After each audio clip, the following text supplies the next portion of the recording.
Yo, what's up? Welcome to Wildlife Religion with Coach Renz.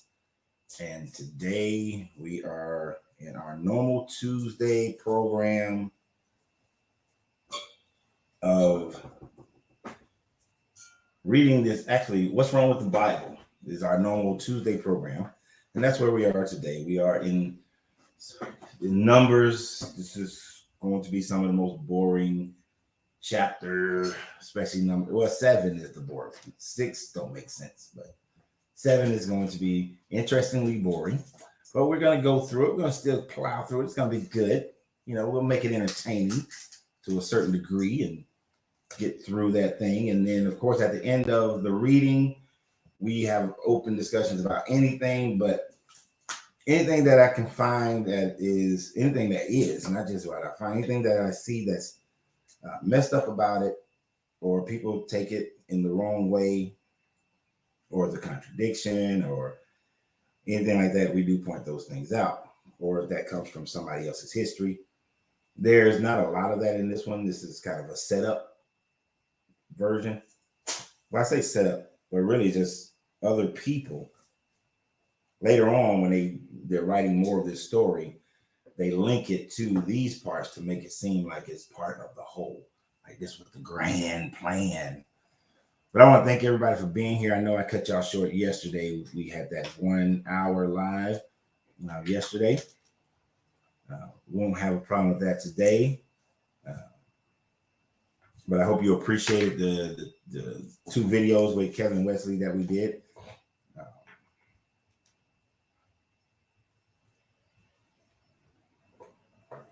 That I did yesterday. Maybe the Joker texting me right now. But so I hope you guys enjoyed those 2 videos that I posted with me and Kevin yesterday. If you haven't seen them, go to my Facebook page, preferably, but go check those out. Facebook, YouTube, TikTok. Facebook and YouTube. I really don't like TikTok. I just use it as a video creator. But we are here for our dose, our read. Since they said that we don't know this book. So about over a year ago, almost 2 years ago, shit, we started this journey. Of course, I wasn't consistent in the very beginning, but we've become consistent now, where we are reading this book. And I don't know how far we would go. We've already went far enough for most people if they was with us and would have walked away from this book. You've been armed with enough already to walk away from this book. Hell, just going through Genesis was enough to get us through it, to give you the desire to walk away from this book. But now we're just going to continue.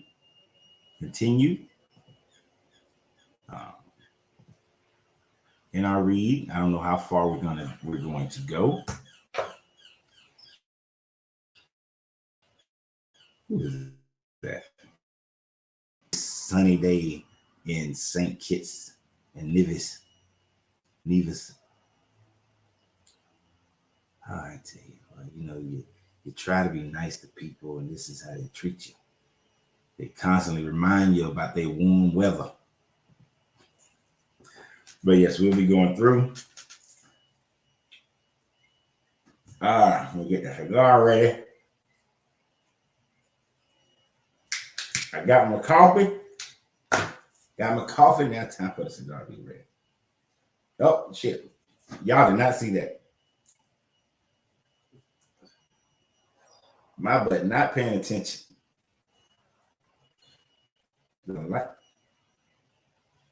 Trying to light it from the wrong end. I've done that before, though. I have straight done that before where I started lighting the wrong end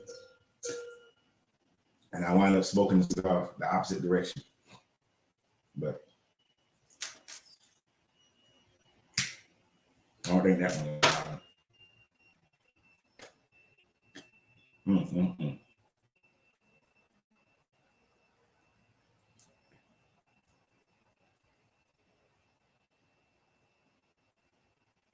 I thought it was looking a little odd on the screen right there. I was like, why it don't look right? Woo, boy. I tell you. The things you do. Ain't that you do. So on yesterday, how many of you guys enjoyed that? If you was here yesterday, did you enjoy the video? How to get yourself out of that fear of hell. Grand Rising. Debbie, Christian, Marguerite. If you was here yesterday, did you enjoy that video yesterday? You're live. Or the video with me and Kevin, either one. What were your thoughts on it? Did you enjoy it? But don't tell me your thoughts on it. Hold your thoughts for later. Just did you enjoy it? Because you know we're about to get started with this. We want to really get through this part. 7 is going to be nauseating. I hope y'all hold on to and stay with me. So we can get to the more livelier conversation after 7. 7 is going to be mind-numbingly boring. All right, I'm just warning you. But 6 does pose a bit of interest. Okay. Grand Rising Latino. So let's go ahead and get started with Numbers, chapter 6 and 7 for today. So we're going to create a special cult within this cult. And you're going to read, you might be surprised to find out when you realize one of the groups of people who can be connected to this part, this inner cult of the Hebrews.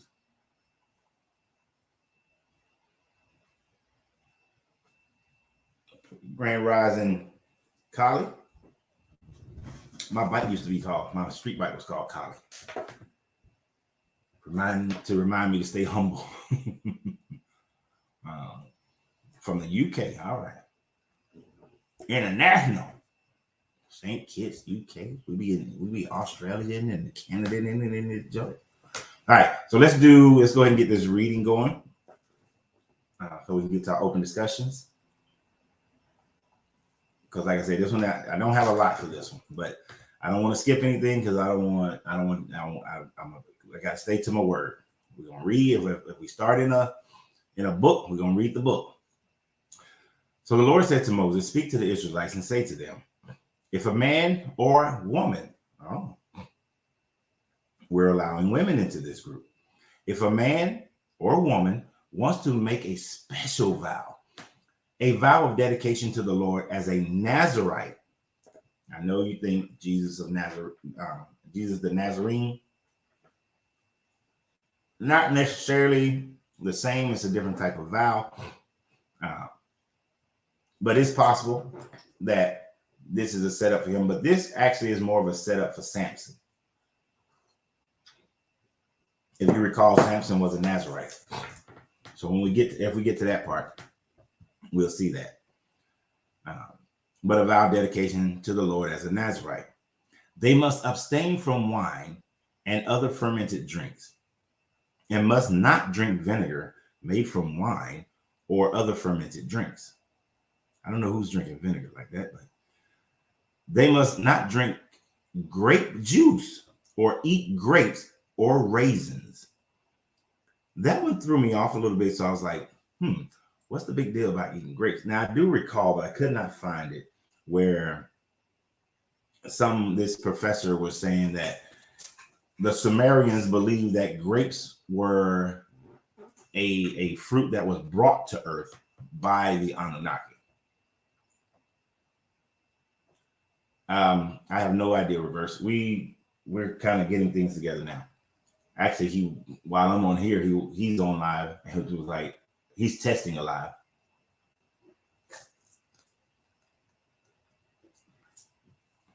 Right. I don't know who drinks vinegar like that. So, but there was I couldn't find it. I couldn't find it, so I can't verify it and say it. But there was one person that I had read maybe 7 years ago, and he was talking about how the Sumerians believe that grapes came from Nibiru, and that they planted grapes on Earth. So 8 grapes are from another planet, is what this guy was saying. I'm not going to substantiate that, but what I do know is that for most cultures, grapes were considered the fruit of the gods. So that's the only rationale I can think of for why they must not drink grape juice or eat grapes or raisins. So anything from the grape is because it was a drink of the gods. This is why Dionysus was a god of wine. This is why in the Last Supper is the wine, and Jesus had to turn water into wine. Wine has a significance because it has long been considered the a gift of the gods, a drink of the gods. That's just about interesting at this chapter. We got a couple more things. As long as they remain under their Nazarite vow, they must not eat anything that comes from the grapevine, not even the seeds or skins. You know what? I do know people who eat grape seed, who will eat the seed. So let me not say that. During the entire period of the Nazarite vow, no razor may be used on their head. They must be holy until the period of their dedication to the Lord is over. They must let their hair grow long. So, Grand Rising Mike, Grand Rising Dwayne, Bing, you know what group reads this part, and this is why they don't cut their hair? The Rastafari. This is why the Rastafari doesn't cut their hair. This is why they have the dreadlocks. When I was growing up, they used to tell us it was because they never told me it was because of this. They was always like, oh, because of Samson, right? But Samson was a Nazarite. Grand Rising PA. Breezy. Oh, you breezy. But so the Rastafari don't cut their hair because of this reason. Of course, they don't follow some of the other stuff as far as the grapes and the wine and all that, but this is why they don't cut their hair. Okay, and we're going to see how when we're going through this, Grand Rising to Haven, that Samson is a Nazarite, but he's going to mess up on many of these things here. But of course, the cutting of the hair is always that big thing with the Samson and Delilah story. Right? Grand Rising Christopher. So, throughout the period of their dedication to the Lord, the Nazarite must not go near a dead body. Well, we know Samson killed a whole bunch of people, but he was constantly around some dead bodies. Now, if their own father or mother or brother or sister dies, they must not make themselves ceremonially unclean on account of them, because the symbol of their dedication to God is on their head. So if your parents die, family die, you can't go to their funeral at all. Throughout the period of their dedication, they are consecrated to the Lord. If someone dies suddenly in a Nazarite's presence, thus defiling the hair that symbolizes their dedication, they must shave their head on the 7th day, the day of their cleansing. Then on the 8th day, they must bring 2 doves or 2 young pigeons to the priest at the entrance of the tent of meetings. Y'all know what's going to happen to these 2 doves or 2 pigeons. The priest is to offer one as a sin offering and the other as a burnt offering to make atonement for the Nazarite, because they sinned by being in the presence of a dead body. That same day, they are to be consecrated again. So they just walking down the street and somebody dies. You sitting in having a meal in the restaurant and somebody dies. You then have to make the animal sacrifice. The animals now got to die because you were near somebody who just died, or you killed some people, like Samson.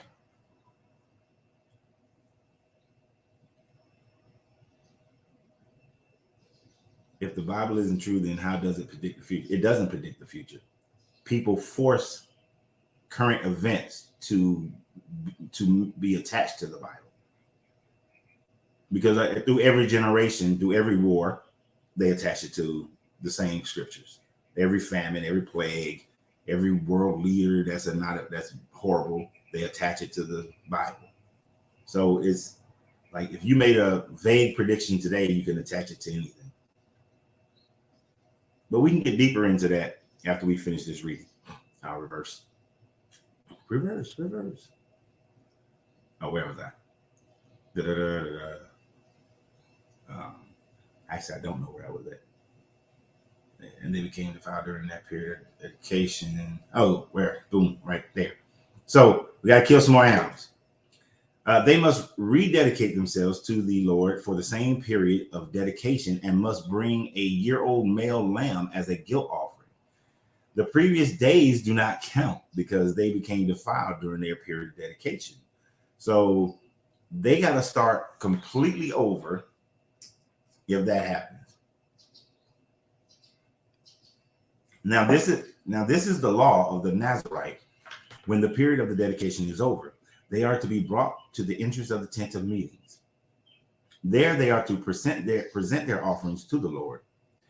A year-old male lamb without defect for a burnt offering, a year-old ewe lamb without defect for a sin offering, a ram without defect for a fellowship offering, together with their grain offering and drink offerings, and a basket of bread made with the finest flour and without yeast, thick loaves with olive oil mixed in, tasty, and thin loaves brushed with olive oil. It's like a recipe. God is hungry. Ewe, isn't it ewe? Somebody look it up for me. Ewe is a female lamb, right? I think that, but just to make sure. I have a secondary reason for thinking about that because of something somebody said to me previously. The priest is to present all these before the Lord and make the sin offering and the burnt offering. He is to present the basket of unleavened bread and is to sacrifice the ram as a fellowship offering to the Lord, together with this grain offering and drink offering. Then at the entrance of the tent of meetings, the Nazarite must shave off their hair that symbolizes their dedication. They are to take the hair and put it in the fire that is under the sacrifice of the fellowship offering. Ew. Have y'all ever smelled burnt hair? Burnt hair under your sacrificial meats. That one of them weird. Oh, so it is a female? I thought so.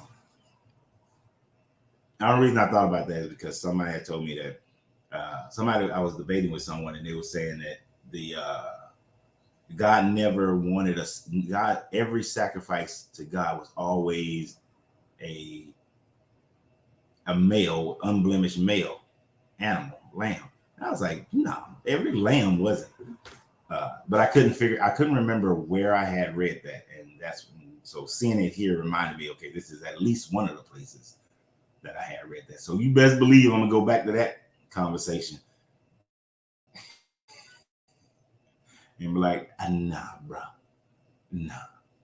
Found one where a 1-year-old ewe lamb without defect is for a sin offering. So and this is reverse. This is how they try to say stuff like that. Oh, Jesus was the Lamb of God without defect. This is why God always wanted a male lamb without defect. Correction in Numbers chapter 6, verse, where am I? And especially these are Nazarites.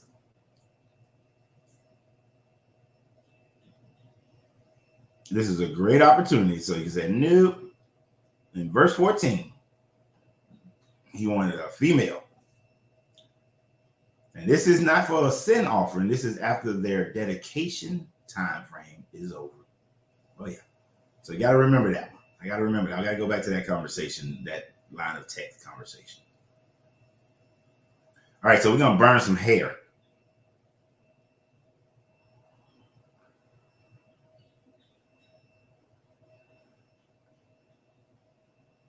Under the age of 1, yeah. This is a horrible. Yeah, you got to get the babies. You know he likes his babies. He likes to kill babies. And it is a horrible smell.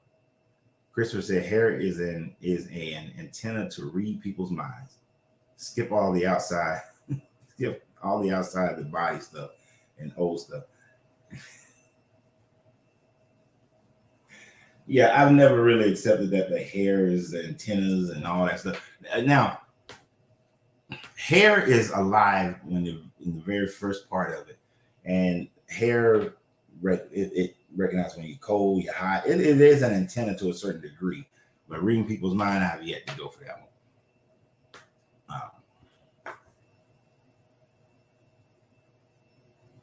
Oh yeah, we're gonna burn some hair, dude. Writing in all capitals makes it really hard to read. I wear locks, but it's not because of what the stories of the Bible stories and before indoctrination. Oh, before the Bible, my great grandma was interfered by with a Caucasian man. And long story short, I did not see myself other than an African. Therefore, I myself with this means okay. Caucasian, Indian, Chinese, etc. Possess more of the straightened hair. Okay. It does sound like some witchcraft. We're gonna put this pot to boil.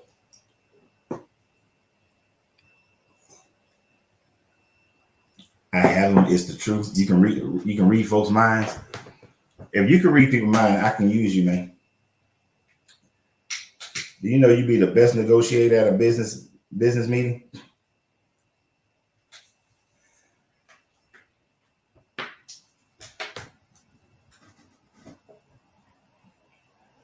I don't think hair has anything to do with being able to connect to people's thoughts. Being in their vicinity, being connected, just being connected to that person. But it's still something that's long perfected, hasn't been perfected. That is just by happenstance here and there. I haven't seen any proof that anybody can like effectively read somebody's thoughts. That would be something. I've seen those tests where they do like they have the twins or they have the certain people, and it's close.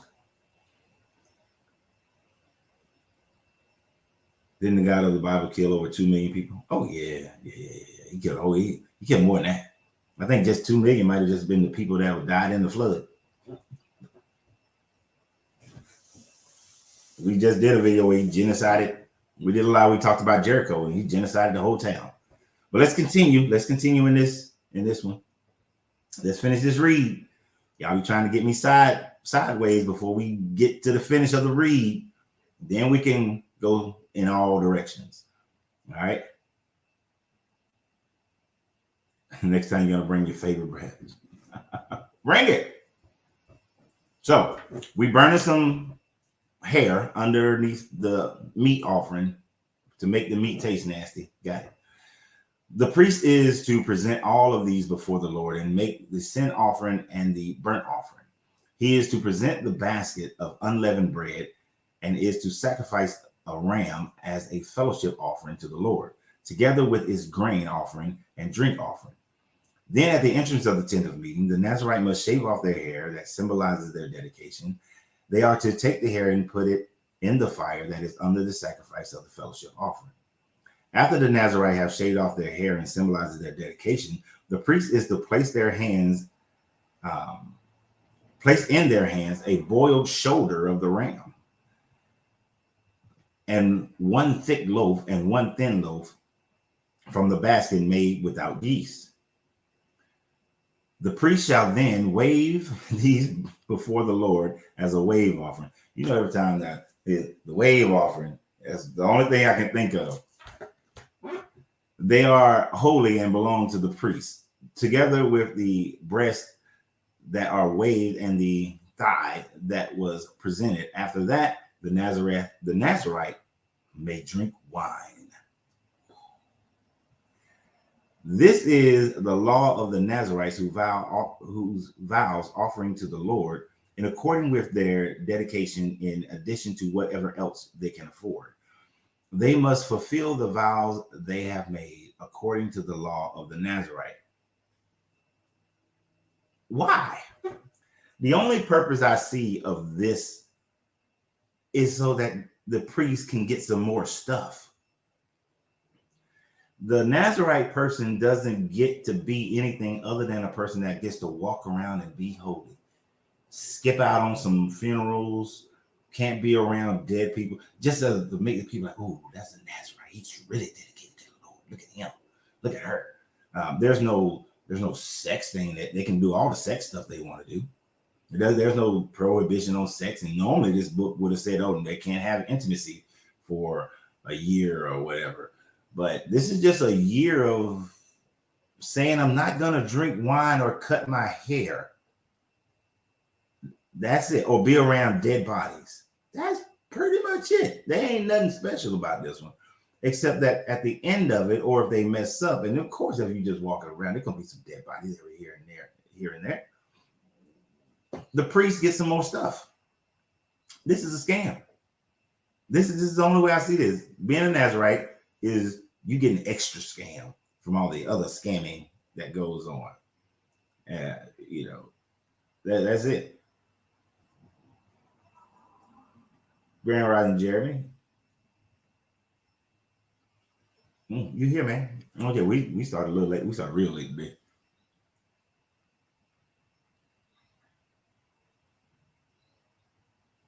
What do you say, Brett? Africans are the direct expression of the universe. I don't do the 666 or the 999. That's body stuff. That's not conscious stuff. That's working on the matter plane and below. That's creating separation. You might have been, last time you was here, you could have been white. So what does that make you? You know what I'm saying? And since I've been, accept that we keep going round and round till we get it right. If you was white before, or Asian or something. And plus, everybody comes from African. At some point in time, everybody originated out of Africa. I don't think until I see some other discovery, the out of Africa origin is the one that I go with.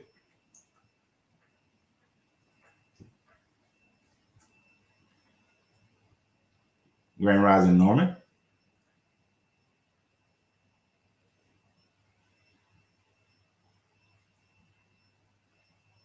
Chris said he eat pork and have dreads. For it is not what goes in the mouth that defiles you, but what comes out of the mouth that defiles you. There you go, Chris. You can always throw that one on. All right. So let me finish this chapter off, because this is about the only thing. This is the only thing you will ever hear preached out of this chapter. For the Lord said to Moses, tell Aaron and his sons, this is how you are to bless the Israelites. Say to them, the Lord bless you. We start this out with, may the Lord bless you. May the Lord keep you. It doesn't read that way. It says, the Lord bless you and keep you. The Lord make his face shine on you and be gracious to you. The Lord turn his face towards you and gives you peace.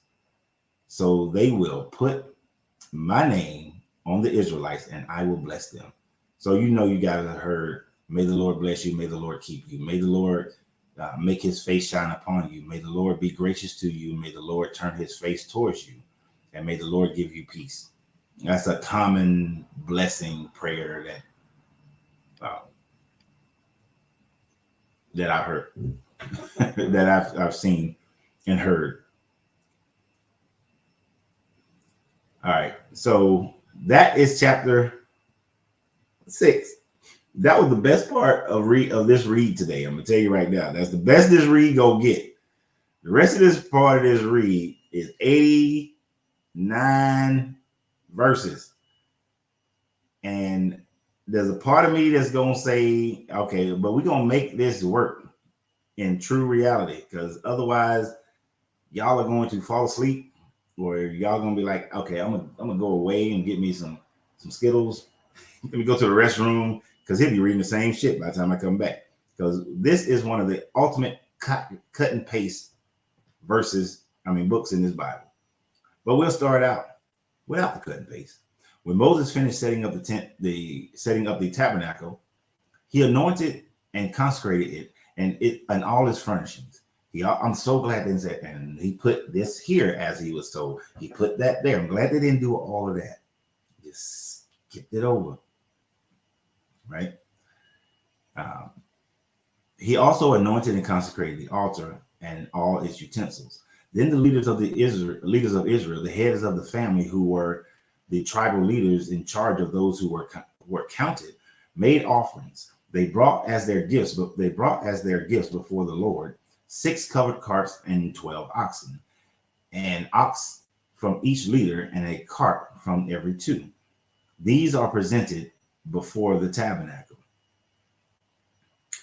The Lord said to Moses, accept these from them, that they may be used in the work at the tent of meetings. Give them to the Levites as each man's work requires. Right? And that's interesting. It's going to be a little bit interesting for that one.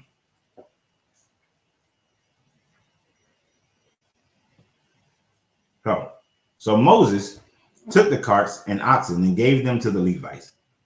He gave 2 oxen and 4 oxen. He gave 2 carts and 4 oxen to the Gershonites for their work required. He gave 4 carts and 8 carts. He gave 4 carts and 8 oxen to the Merarites for their work required. They were all under the direction of Ithamar, son of Aaron, the priest. But Moses did not give to the Kohathites,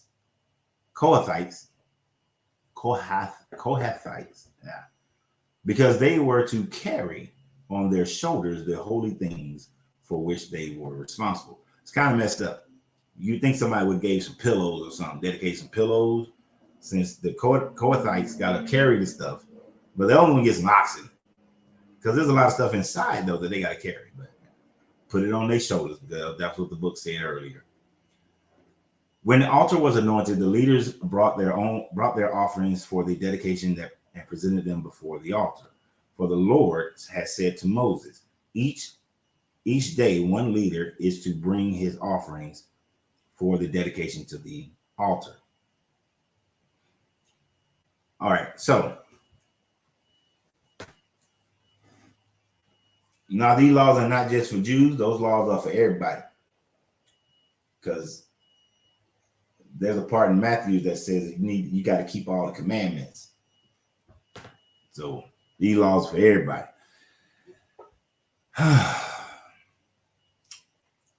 This is going to be copy and paste.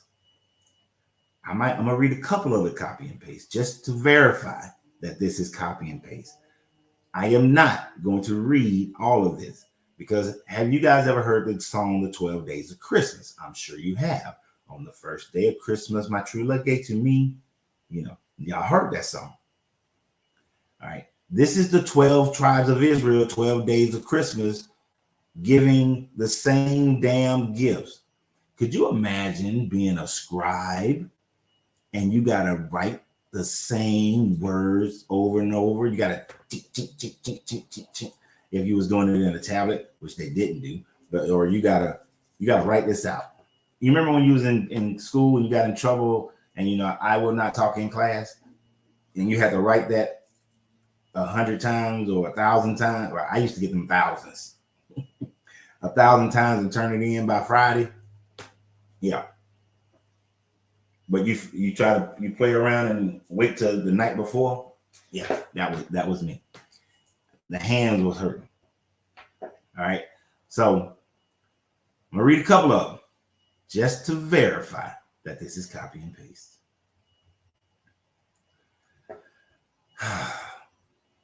The one who brought his offerings on the first day was Nishon, son of Amminadab, of the tribe of Judah.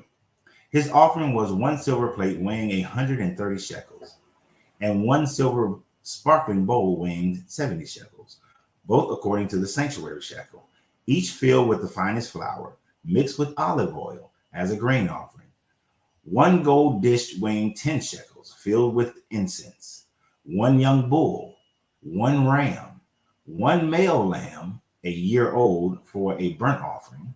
1 male goat for a sin offering, and 2 oxen, 5 rams, 5 male goats, and 5 male lambs, a year old, to be sacrificed as a fellowship offering. This was the offering of Nahshon, son of Amminadab. Y'all know that's already a lot of animals, right? We finna do that 12 times. On the second day, Nathaniel, son of Zuar, the leader of Issachar, brought his offering. Listen very carefully, because it's going to sound similar. I want to make sure y'all know it's copy and paste.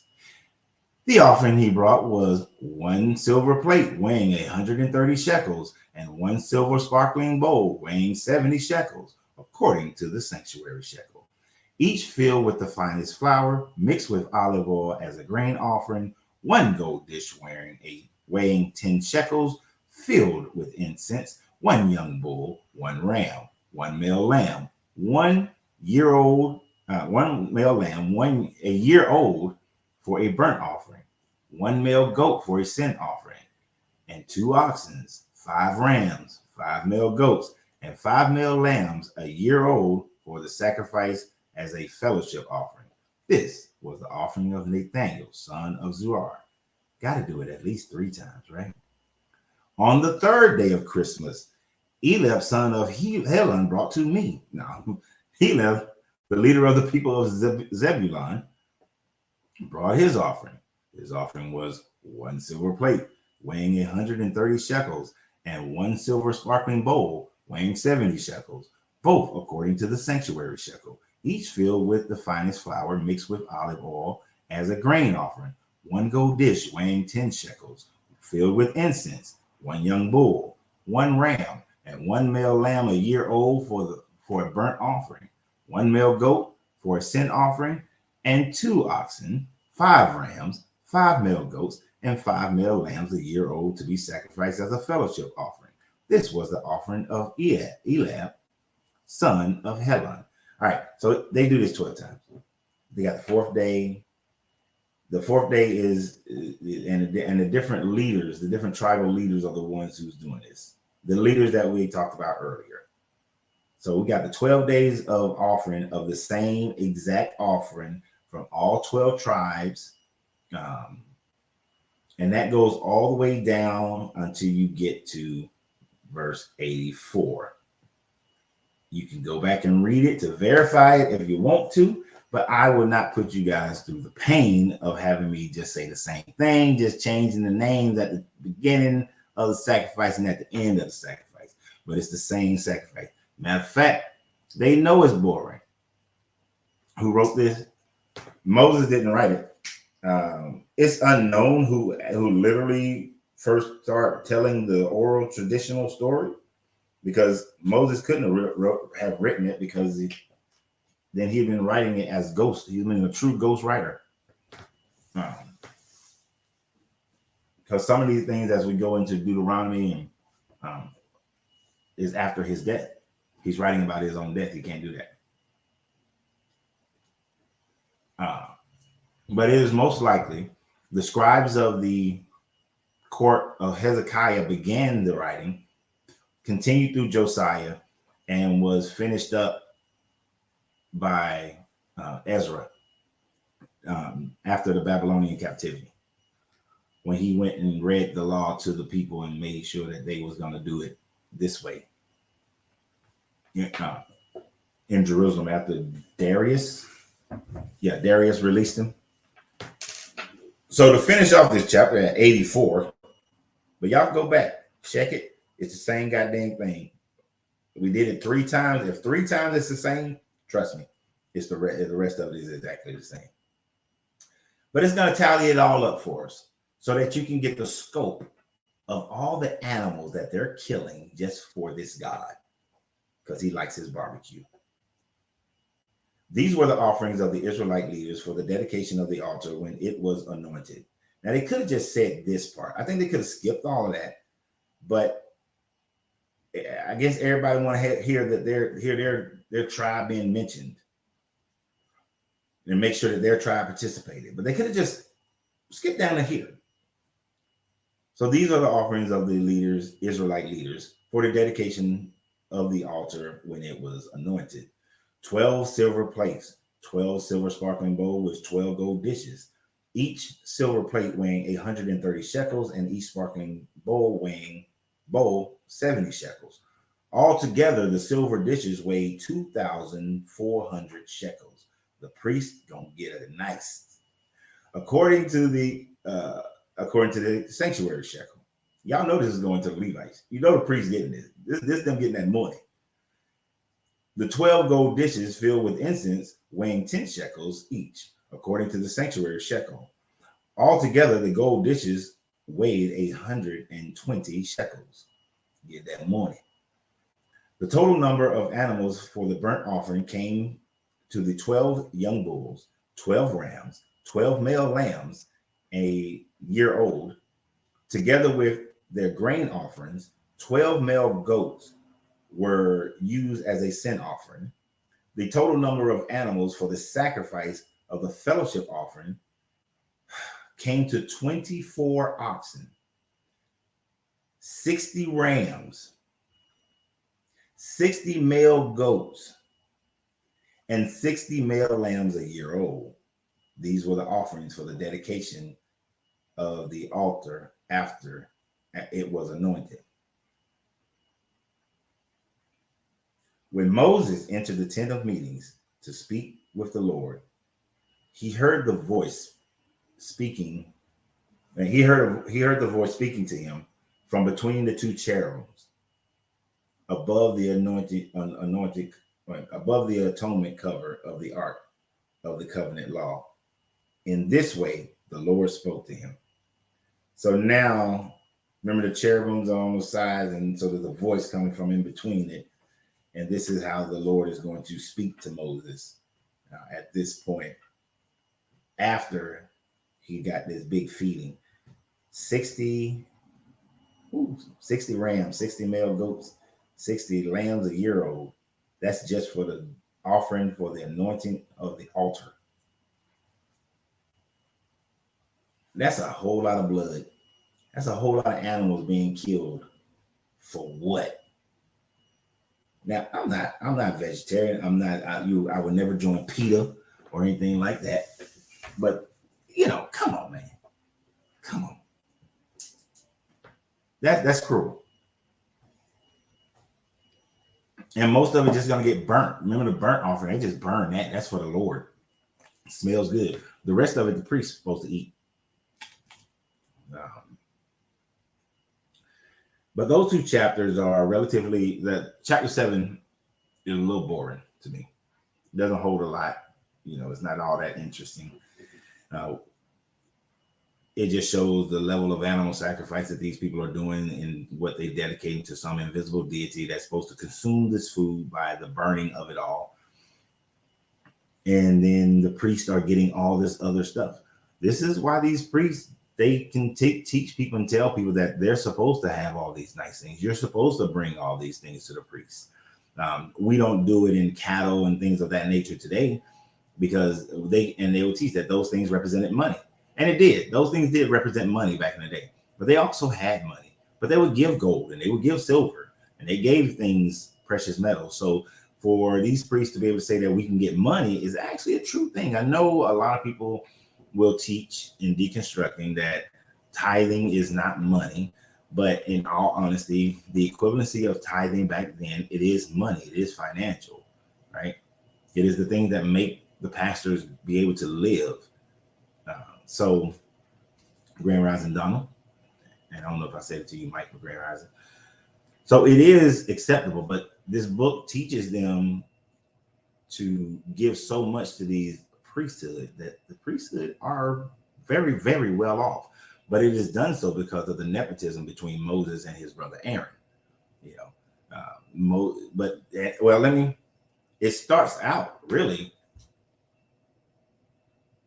It starts out really with Joseph and his Technicolor Dreamcoat, because it is in Egypt with Joseph that Joseph makes sure that the Israelites initially were benefiting through nepotism by being the ones to take care of all the cattle and the livestock that the Pharaoh had up in Goshen, so that his family would be forever in a position of wealth.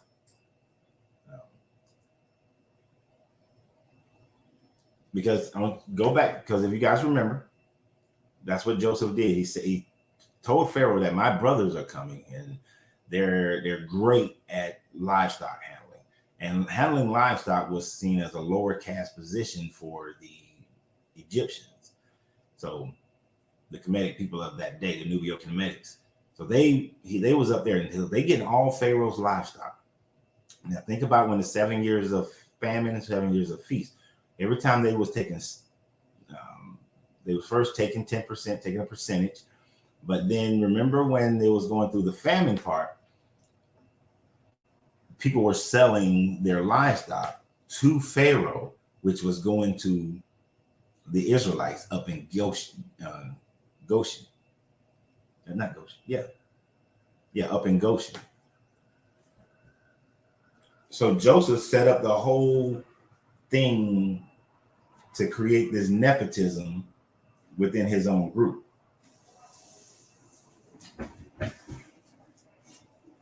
So it's no wonder Moses would set up his brother Aaron and his sons to be able to get the money, which is in the cattle and the gold shekels and the silver and all that stuff, from his own Israelite people.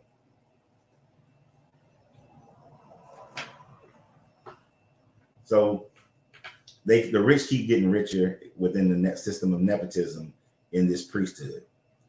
The other part, as far as the Nazarite, it's like a setup for the story of Samson. But it is interesting that it's only supposed to be for a year. When the Rastafari, they took this on, they made it more of a lifetime thing, but excluded they drink some wine and eat grapes. So they're not doing that part. And they if they go to the funerals of their family members and all that.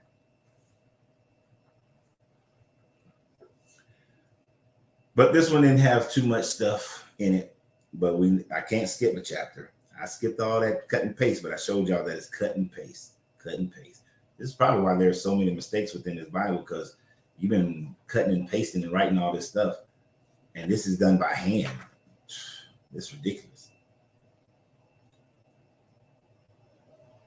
All right. So now we're in our open discussion time frame. We got to the open discussion a lot faster than we normally do, because that was some boring ass Bible stuff right there.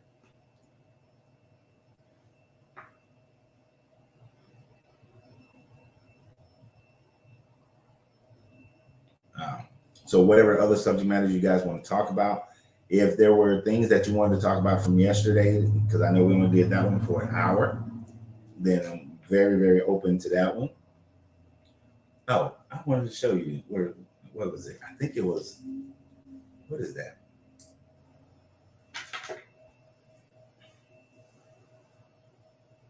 I don't know if I want to do a video on this or live on this subject matter, but let me see if I can find it again.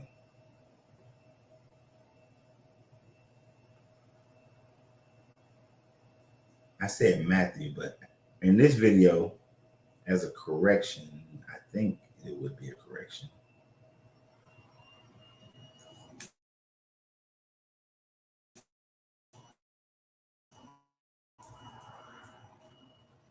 It might hurt myself on something I said.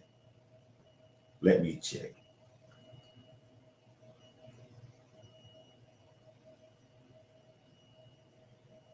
Nope. It might be. Yeah, I think it is Matthew. But I can't remember where in Matthew.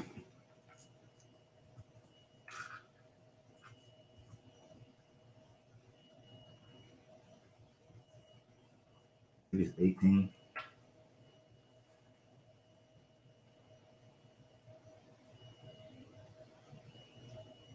There is nothing wrong, but please state it is not factual. What you're saying is your opinion. Yeah, no. What, sir, is my opinion?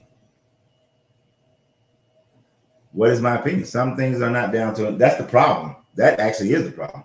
People take things and they interpret it differently.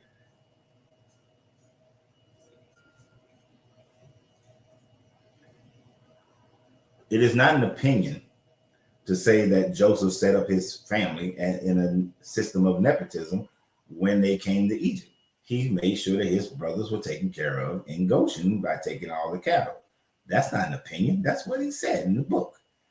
And then when the people were coming there needing food to buy back the grain that they had collected as taxes, and they were selling their animals, the animals would go up to his brothers up in Goshen.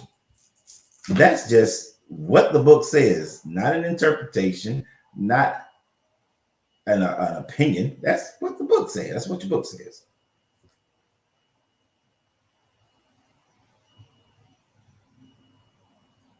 Others would know what you're saying if it was factual, because others do. Just because it's not widespread, you think Christians are going to go out and say what I'm talking about? No, Christians aren't going to go out and say what I'm talking about. They're going to teach this story in order to keep people. Anybody who believes in this book, let me rephrase it. Anybody, any religion that believes in this book, variation of that religion, they're going to teach this book based on how they feel. I'm on about your title. Yeah, what part of it? What's wrong with the Bible? That part? Or the specific chapters that we were in?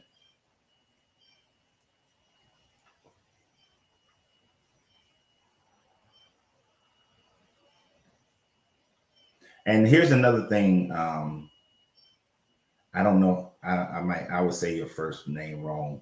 So, is it Yaakov? No, it's got an accent. Is it Yaakov? I'm probably saying that wrong. But the thing, Yaakov. You know what? Thank you. I knew that was Jacob in Hebrew. My bad. But Jacob, thank you. Shit, I had a thought. Oh, there are actually plenty of Christians who I have met who are pastors who are Hebrew, and they know that it's messed up. They know the parts that are messed up. They know the parts that are inaccurate, that are contradictory. But their livelihood is tied to the organization of this religion. And because they have family and children, they don't feel that they have the freedom to walk away from it. So they continued on teaching. Matter of fact, there's one pastor, he calls me at least once a month. We talk at least once a month. And really what I'm helping him to do is set up a secondary business so that he can walk away.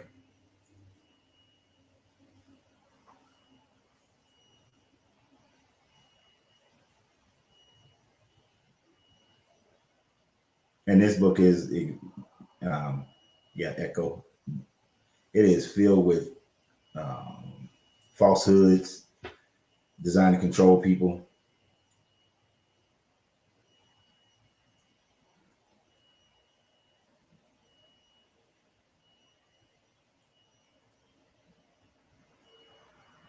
There is no reason. I was on the pathway to learning biblical Hebrew and Aramaic, but then I realized I really didn't need to. I had great sources who did, so there was no reason for me to go do it. And then when the internet came out, there was certainly no reason for me, because if I needed a translation of anything, I can just go and look it up. So I didn't need to. It's just like it's becoming less and less that people need to learn a language. Before long, you'll have a little translator on you that, like a universal translator, and you won't even need to learn somebody else's language. But see, the thing about what you're saying, but you need to learn to understand. Basically, what you're saying is, I need to learn and agree with whatever your interpretation is or your cognitive dissonance is. Because some of the things within this book, you would just have to utilize cognitive dissonance to ignore it. Like, do you ignore all the genocide by trying to justify the genocide of Jericho?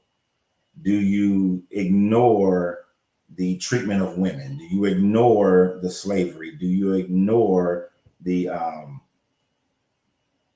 taking the young girls and making them your wives who have not known a man? Do you ignore all those things, and ignore them through justifications, or recognize the evil of it all? Oh yeah, there is no original, and all of it is, and then the history of it. Do you ignore the history? Sorry to bother you. I want to offer a promotion to your channel, viewers, followers. No, no, you're not bothering me. I understand how Twitch works. Twitch does this thing where people do that to. You're supposed to do that in Twitch to increase or something like that. But so I cussed out one guy for doing that when I didn't know what it was.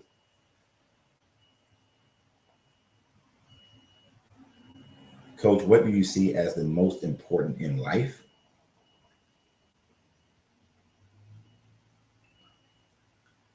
That's that's a big question, Tori.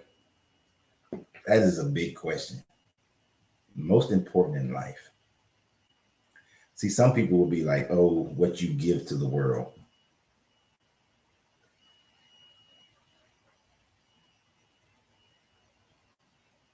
You know, everything in life can stem from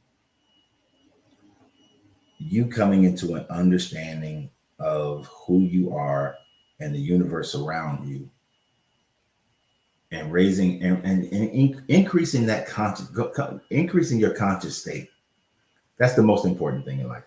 Increasing your conscious state through critical thinking, controlling your emotions, because through that, there's no way you can become more conscious of everything in who you are and everything around you, and everything else will flow from that. Your love of people, love of self, knowledge of self, love of nature, the universe, to take care of yourself, take care of your family, take care of people in general, to be a person of high moral standard, you know, to face things that are true.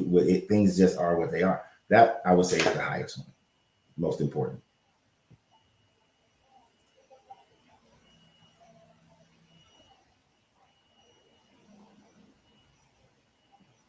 Islam is worse.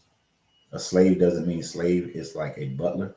Actually, I find Islam to be a little bit better, because at least in Islam, there is writings within it that says that the slave master must make a way for the slave to gain his freedom. Otherwise, at the time of judgment, it will be a strike against the Muslim.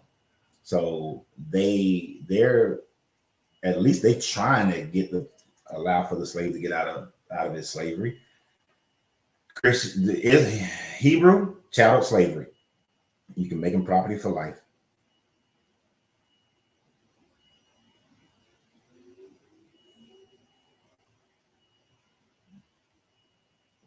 So, I don't know where does it say that statement, because I think you said that before I was typing, before I said what I said. So so if you can say, remind me, where does it say that, and then I can tell you. Oh, you might be talking to somebody else. But if you're talking about what Eco is saying, yeah, if your wife is a slave and you are a slave and your wife, that is actually in, I think it's in Leviticus and or Deuteronomy where it says that. And even if you make an Israelite a debt slave, and then it says that if you make that Israelite a debt slave, if that Israelite man comes in as a debt slave, but then the slave master gives him a wife and they have children, the wife and the children are to remain slaves at the Jubilee, but the husband can go free. But if the husband desires to stay with his wife, then he goes to the temples, yells out that he wants to stay with his family. They pierce his ear against the post, and now he remains a slave for his life. But his wife and child will always remain a slave.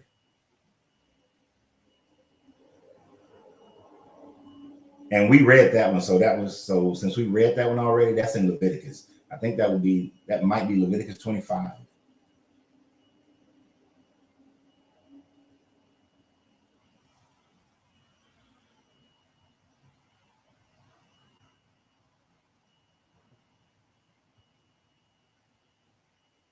Grand Rising Oki.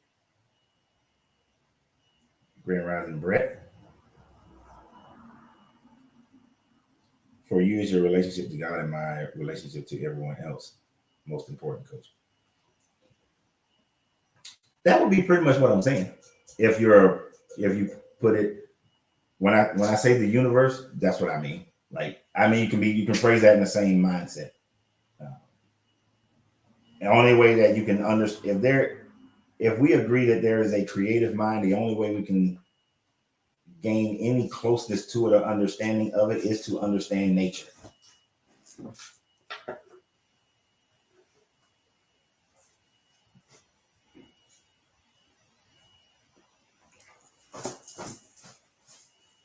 We never judge by skin color. Islam does.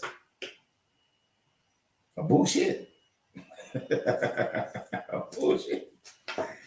Man, once racism started in like the 1400s, everybody, all these groups, everybody does it by skin color and nationalism or ethnicity. Yes, they do. But they judge by ethnicity even prior to that. So what's the difference? There's prejudice is prejudice. Whether we are calling it racism, nationalism, race, prejudice is prejudice. Right. Ascension to self-consciousness would encapsulate that.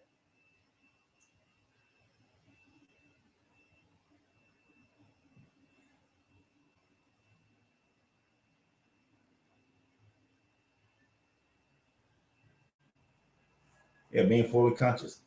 And see, what Jacob is doing is picking out specific conditions and making that the whole.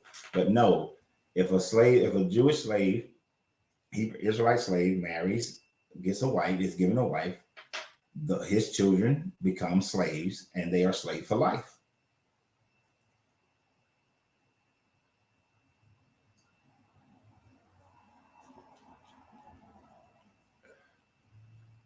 You can't say that all Muslims did that. That's like you can't say that all Caucasian slave masters participated in buck breaking. You can't put what some or even half did on the all. But there were African slaves there were men castrating male slaves, especially those that was going to be around women, their women, was a actual normal thing in society. Don't make it right, but it's something that happened. But understand, I'm not defending Islam. Islam is just as jacked up as all of them. All the Abrahamics are jacked up. All of them are wrong. It's just I didn't grow up Islam. I only studied Islam for like a year. So it's not my primary. There's enough other people out there who are deconstructing from Islam. So I let them stay in their lane and I stay in mine. So I don't really care what Islam is doing because it's not my focus. This Bible book is the focus because this is the one that I grew up believing.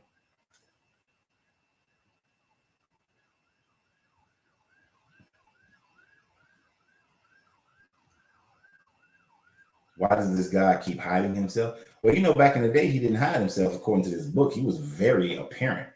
But all these stories are always written hundreds, if not thousands of years after the story supposedly happened. So this is just a made up thing of man.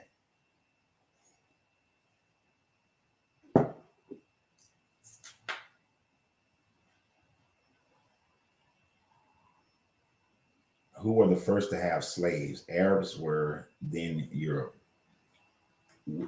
Which slaves? Because that's not true. Because in your Hebrew story, you have slaves long back in the time frame of of Jacob and Abraham. Abraham had slaves. Abraham was gifted slaves by the Egyptians.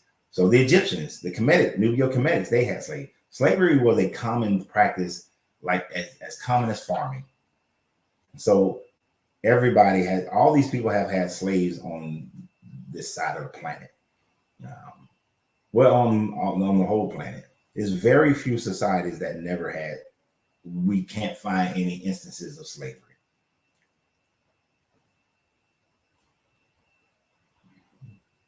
And to say the worst is like jelly beans for me. All jelly beans are nasty. Now, some are worse than others, but they all nasty. Child sacrifice never ended in our world. The evils written inside the Bible is being repeated. Grand Rising Street. Yep. There are still some stuff. I don't know of any society that still participates in child sacrifice, but I know it definitely has been a part of most ancient religions. If you debunk, and this is why I don't really have to get into Thank You Reverse. I don't have to get into Islam, because by simply debunking this Bible, that debunks the Quran, Islam, because they start from this book.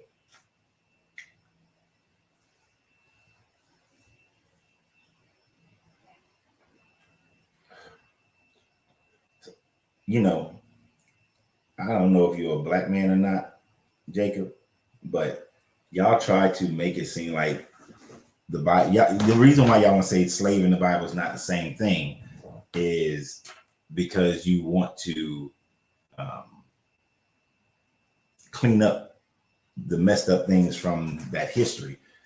But it is what it is. I don't like all of African history. I don't like all of Black American history, but it is what it is. We've had some good things, and we've had some jacked up things. We have some good ways of thinking, some jacked up ways of thinking. There's no need to try to clean it. It just is what it is. Right. Slaves, obey your earthly masters with respect and fear, and with the sincerity of heart, just as you would obey Jesus, and obey Christ.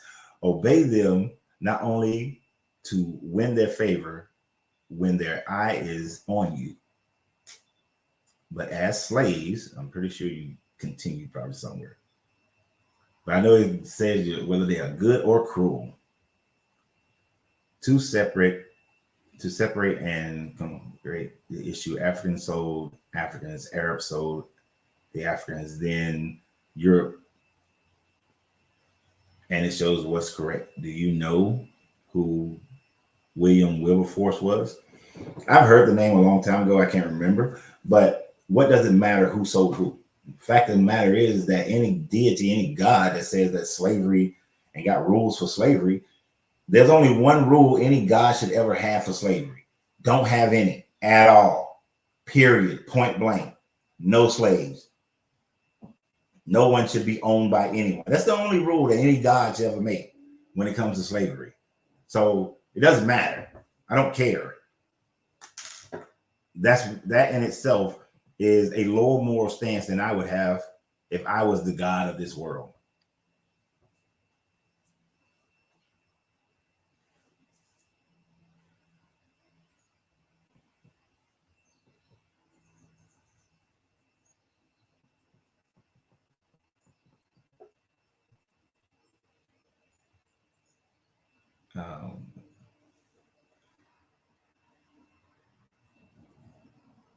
Grand Rising Yanni.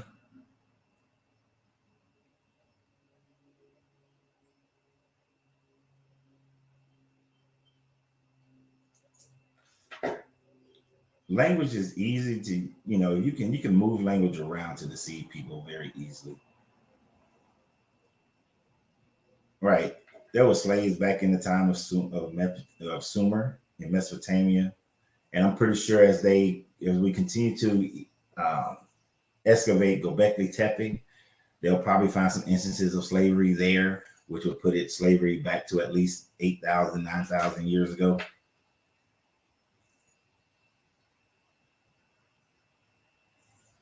So answer this.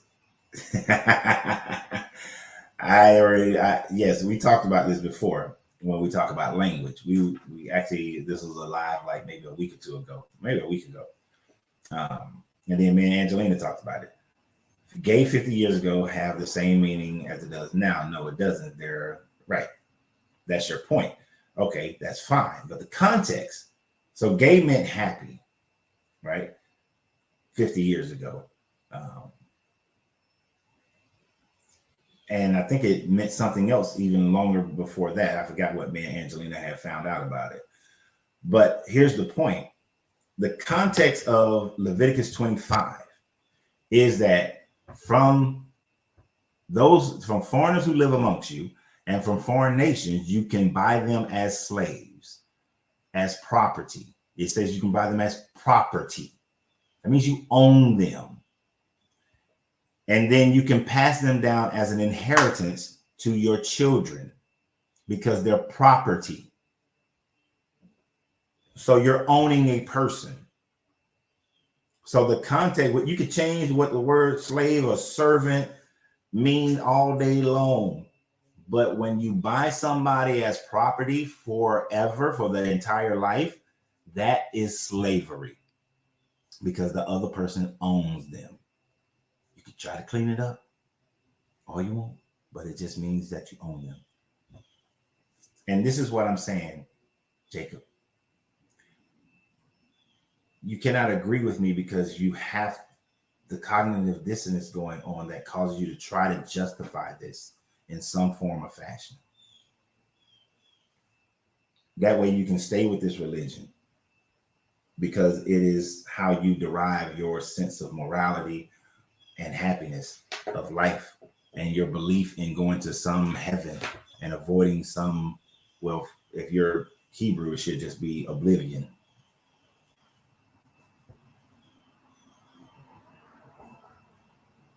But no, it's slavery. It's the same way of slavery that happened all around the world and the one that my ancestors endured in the transatlantic slave trade.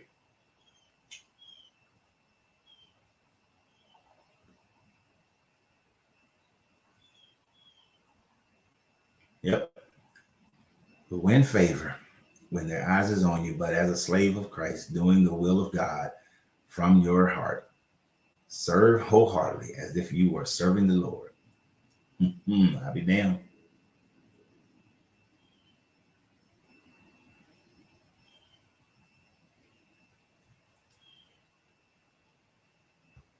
But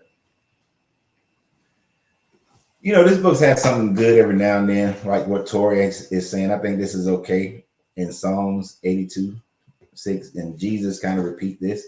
I have said ye are gods, and all of you are the children of the Most High, but ye shall die like men and fall like one of the princes. If God instructions dwell within you, he is within you, directing your path. If not, we will continue to die like men and fall like one of the princes. Now, that is like one of those little moments of clarity of who you are. But the only problem is the instructions of this God are so filed that I can't see it. We've all had been families that's been enslaved at one time. Then we could say, but then we could say about the North American.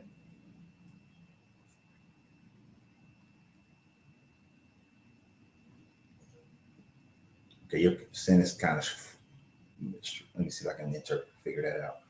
We all had families that's been slaves at it moved one stage. True, but then we could say about North African millions of slaves and taking them to Egypt and so on.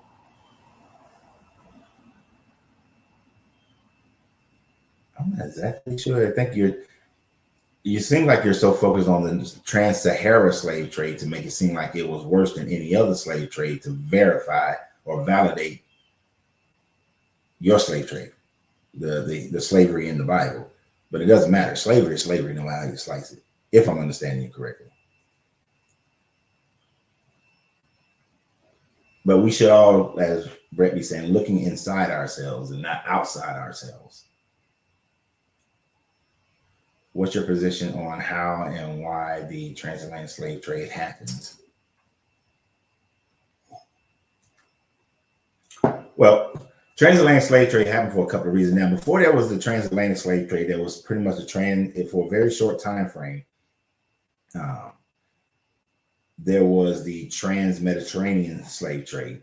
the Portuguese and the Spanish were initially bringing slaves from northern West Africa to the Mediterranean, which is, I told you guys before, that's how my father's family got to Gaeta, Italy.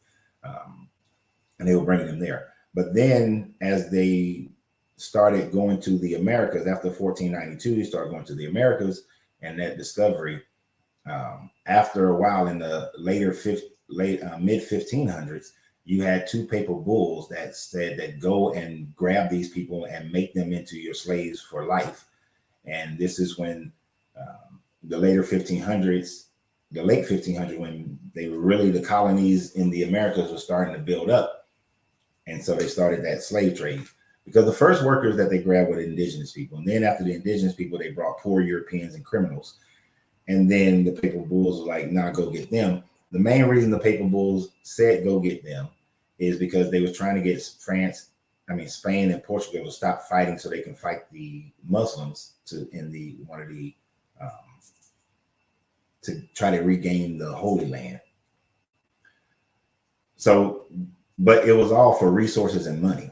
At the end of the day, it boils down to money and resources.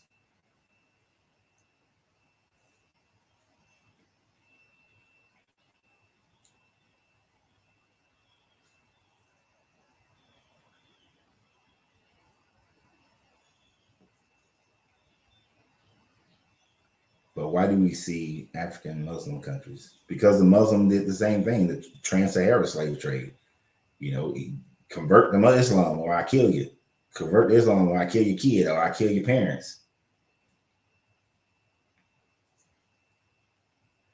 So blaming Roman Catholics on the Christians for those slave trades of that era, they completely used the Bible to justify it.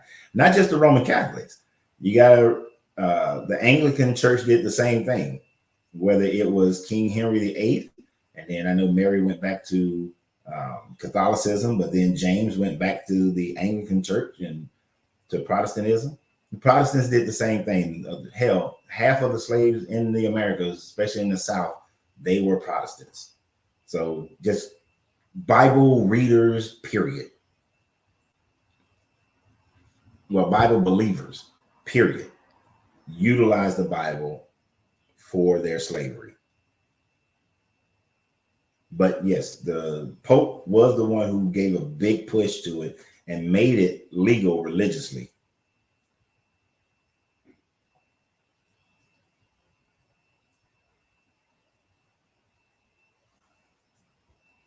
We mention it all the time that our ancestors had our own religions. The matter of fact, there's a little video that I'm gonna use later on. I don't know if I'm gonna get to that one today, where it's like, why are people, we still believe in these religions when we know that they were forced into this religion away from their ancestral religion.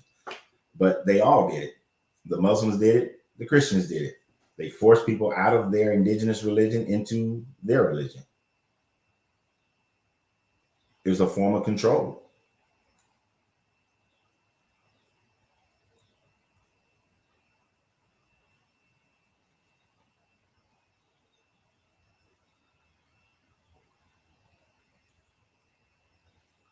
What does it matter that other African countries would do that to each other?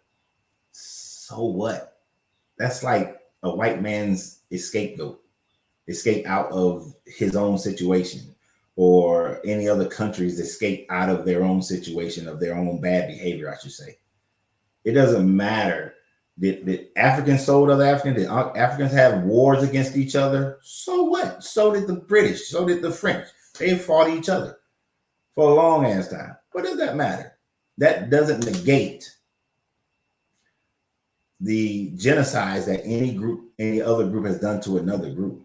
It doesn't negate any of those things. It doesn't negate the genocide of the city of Jericho. I gotta ask you this, Jacob, and I hope you answer. What does other Africans, if another African tribe genocided another African tribe, what does that have to do with the Israelites genociding the city of Jericho? What does that have to do with anything?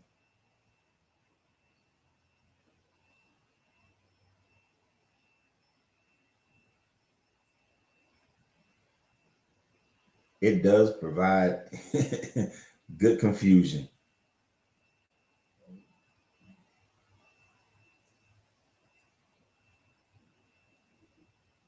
But Africans, let me tell you something. Before colonization, Africans didn't. There was only a few Africans that were as vile. Like, I respect some aspects of Shaka Zulu, but that motherfucker was cruel.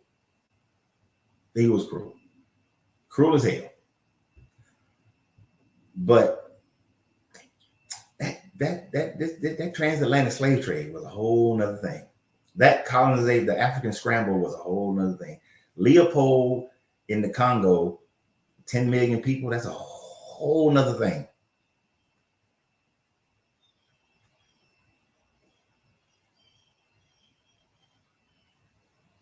And whether we enslaved our own and sold them, what does that have to do with the transatlantic, the cruelty of the transatlantic? Do you know that some African, and I get what you're saying. Some people like to make it seem like Africans were all nice and sweet and communing with the universe and that's bullshit as well. But that does not absolve the cruelty of the European or the Arab slave trade. It doesn't. It doesn't absolve them at all.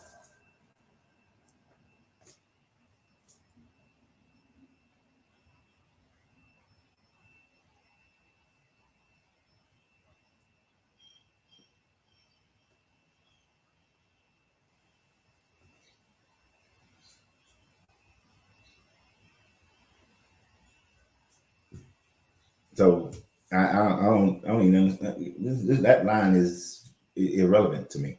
I don't even talk about it. It's irrelevant. Would you say African hearts are different to Caucasians? I think Africans are to nurture nature, and yes, our hearts are different. We're Fahrenheit, and they're sailors. Everything is hell no, Brett. I will not. I will not. People's social mores are based on the cultures that they grow up in. Now, when you have cultures that grow up and they're more in sync, they live off nature and they don't have to go out and conquer because they have resources. They look like they're nicer because they don't have a need to conquer. They have all the resources that they need. The Hopi Indians had all the resources that they needed. The Seminole lived off the land. They didn't have needs of cities and to go conquer others and all that sort of thing. So no race. Okay, what we call race is a made up thing. Melanin and all that don't mean nothing as far as your consciousness. 75% of you is based on the environment that you grow up in. So just because one group grew up and they didn't have all this conquering mentality because they had all the resources they needed, doesn't make them better than the other group that didn't have it and they went out and conquered other people. Because if you reverse the situation, then the group that don't have the resources would have went out and conquered somebody. So no, think about it. Europe doesn't produce much of nothing. It's not the greatest for farming. And especially when their population grew so much that when your population outgrows what the land provides, then people have to go out to other places. And as you go out to other places, you're going to naturally develop more technology faster than other groups because of that need. Remember, necessity is the mother of all inventions. So it's not like they were so inherently evil. It's just where they started. If you reversed it, if Caucasians was in Africa and Africans were in Europe, the stories would be reversed.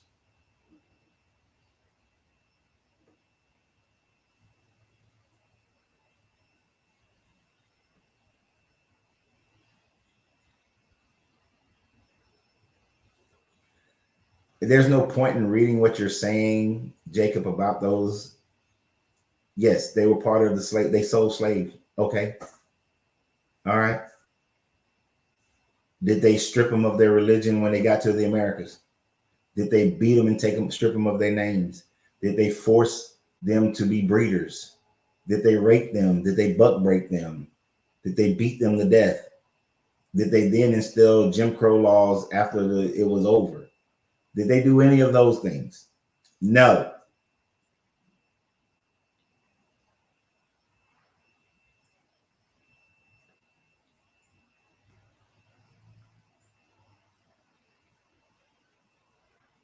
So what does that have to do with them coming over there? And what does that have to do with your Bible, your book, saying that you can make these people property? You can make foreigners property. They ain't got nothing to do with it as far as other people selling who sold who.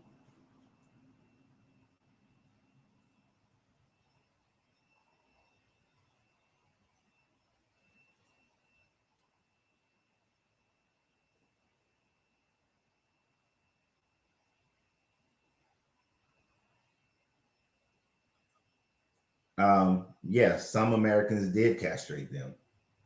What's my man? What's the peanut guy? What's the peanut guy? Carver? Is it Benjamin Carver? Is the peanut guy? When the white family brought him in, they castrated him. So it happens.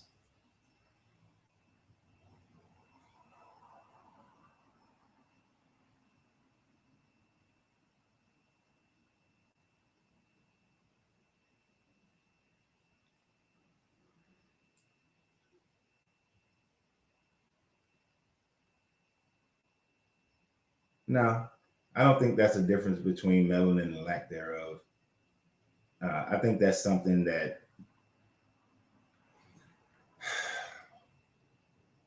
I think we create these things because I think the oppressed groups always, the group that is in the current states of oppression looks for something within that separation to make themselves better than the other group. I can imagine. No, I don't have to imagine. I don't have to imagine that at all.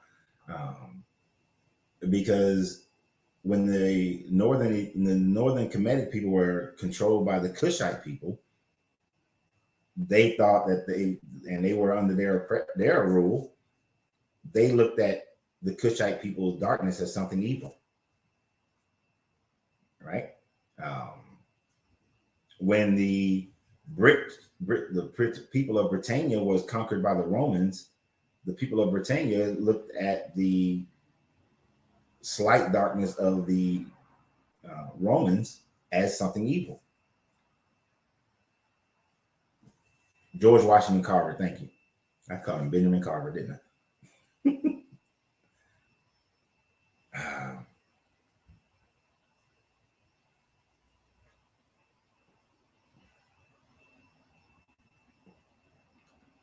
No one is, I'm not saying that the Bible created slavery.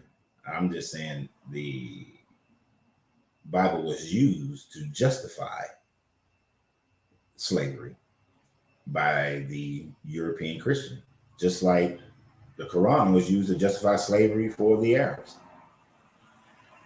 Hell, the Aztecs used the fact of sacrificing people. They justified going and capturing other groups and using them as sacrifices because they needed to sacrifice more and more people.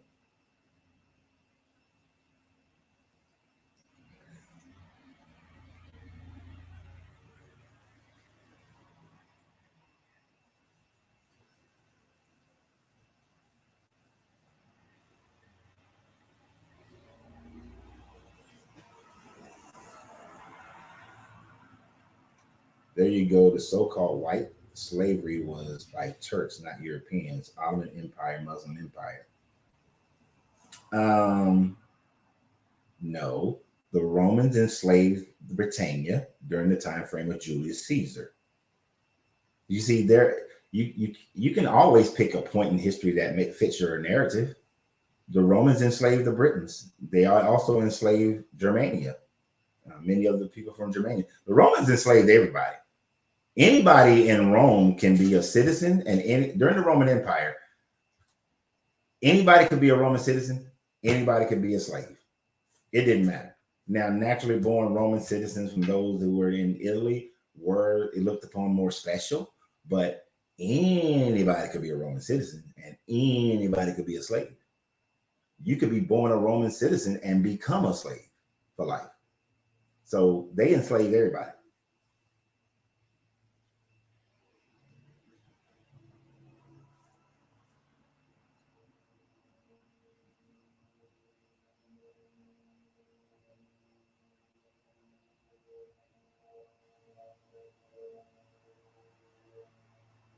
Yeah.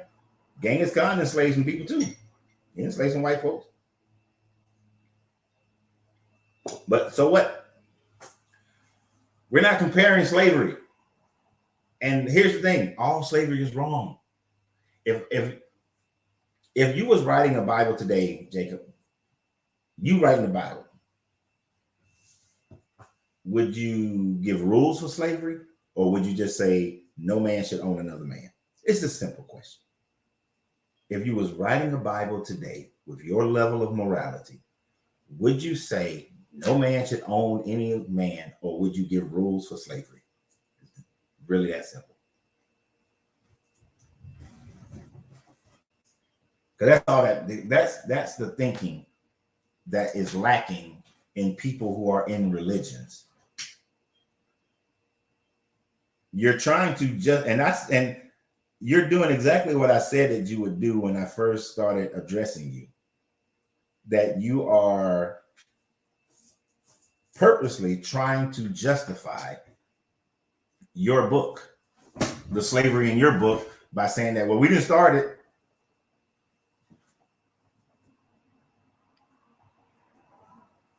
We only talk about the African slave trade like we should be all of guilt for it. Well, let's talk about all slavery. Okay, let me ask here. See how you're avoiding the answer what I said? Here's the thing.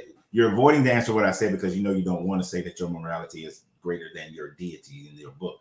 But here's the thing, Jacob. I'm a black man in America.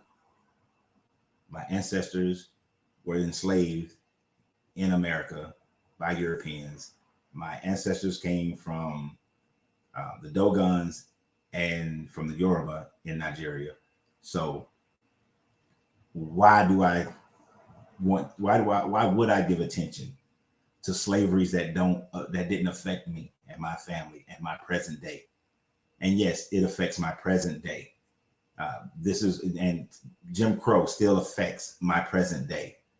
All right. What were the slave catchers or the police that pull me over, and I'm already a threat because I'm black in this country that is built on the foundation of racism and slavery, right? You see, only a uninitiated person would say that slavery doesn't affect black people today. America has yet to become a nation that is fair, that says that everybody has an equal opportunity to become as great as they possibly can. When redlining is still done in America, we're being affected by slavery and Jim Crow. When I was an IT guy and you walk in the door and they look at you because you're black and they think you falsified your resume, that's a holdover from the racism that came out of slavery. When black women go into hospitals and they are dying at a much higher rate after giving birth because they're ignored, because through Jim Crow they taught eugenics, which comes from slavery, believing that black people didn't have a soul, black people can take more pain and all this sort of thing. That is still affecting us today. That's still the wave of that rock being thrown into that ocean. So until things are fair, then we can say it doesn't affect, but things are not fair. When our system is set up where those who pay the most property taxes get the most money from the federal government to go into the school systems, that is still a part of the racist system that came from slavery.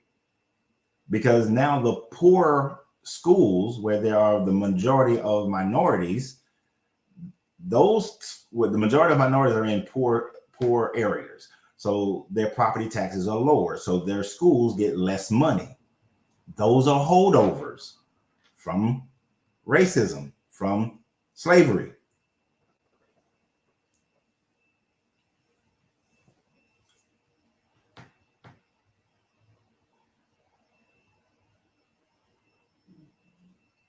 Slavery doesn't.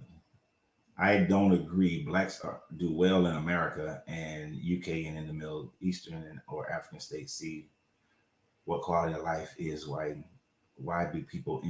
Okay, no. Now, I get what you're saying. If you compare the poor black people in America to say poor black people in Chad, the poor black people in America are not even poor compared to them, which is compared to their economy, to what's going on in their country. You cannot do that. It's just like when I tell people, when I'm coaching them on becoming more successful in their lives, I always teach them that don't compare yourself to the person across the street, to your brother, your sister, or anybody else. The only person you can compare yourself is to yourself. So in this instance, when we talk about poverty and we talk about ability to grow and how you live and things of that nature and what's your availability, you can only compare Black Americans to other Americans. You can't compare us to other countries and say, that's like saying like, that's the man on top saying, hey, don't complain about how bad I'm treating you and how bad you got it in this country. Because if you was over in that country, you'd be living like this. You was down in Brazil in the favelas, whatever they call them, then you'd be, look at how they're living. So you should be happy. You should be happy about the over policing. You should be happy about the fact that you can get a car. You should be happy that you even have a job that's inside, that you got a job, that your kid can go to school. You should just be happy. I literally had a teacher who did get fired, told Black students, you should be happy that you get to go to school for free, because them children in South Africa, they can't go to school if they don't have the uniform, and they were living in apartheid. They live in apartheid. This was back in the 80s. They live in apartheid. So you should be happy with what you got, that you live in the projects, because look at what they living in South Africa. This Black lady literally told the students that and got her ass fired. So no, I'm not going to let you get away with that bullshit about compared to other people. Hell no.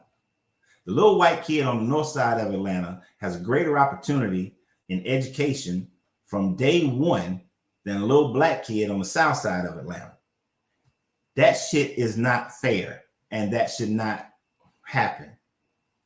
Everybody should have an equal opportunity in this country to become as great as they possibly can. That should be in every country, but everybody should have an equal opportunity to do that. I don't give a shit what's going on in some other country. That's for those people there in that country to figure that out. That's not where I am.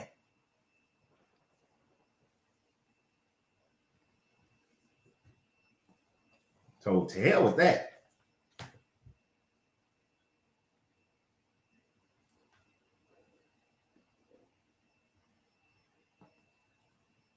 India contributes almost 8 million to 20% of making it the largest contributor to modern slavery. This typically involves the types of forced labor such as bonded labor, child labor, forced marriages. Yeah, India's fucked up too. I agree. What do you think about this passage? Is this reward? Exodus 24:16. And he that stealeth the man and stealeth him and selleth him, or if he be found in his hand, he shall surely be put to death. I have to look that up and see what's surrounded to gain a better contextual understanding of what it's talking about.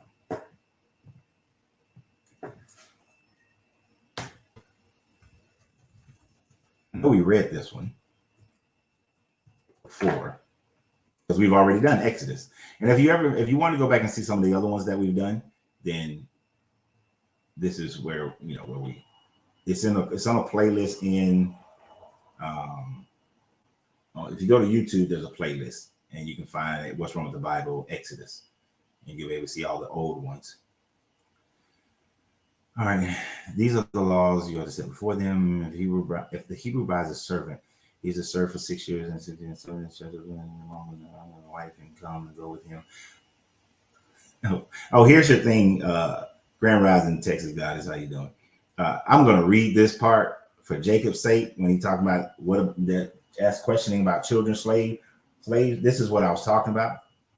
If you buy a Hebrew servant, he is to serve for 6 years, but in the 7th year he shall go free without paying anything. If he comes alone, he is to go free alone.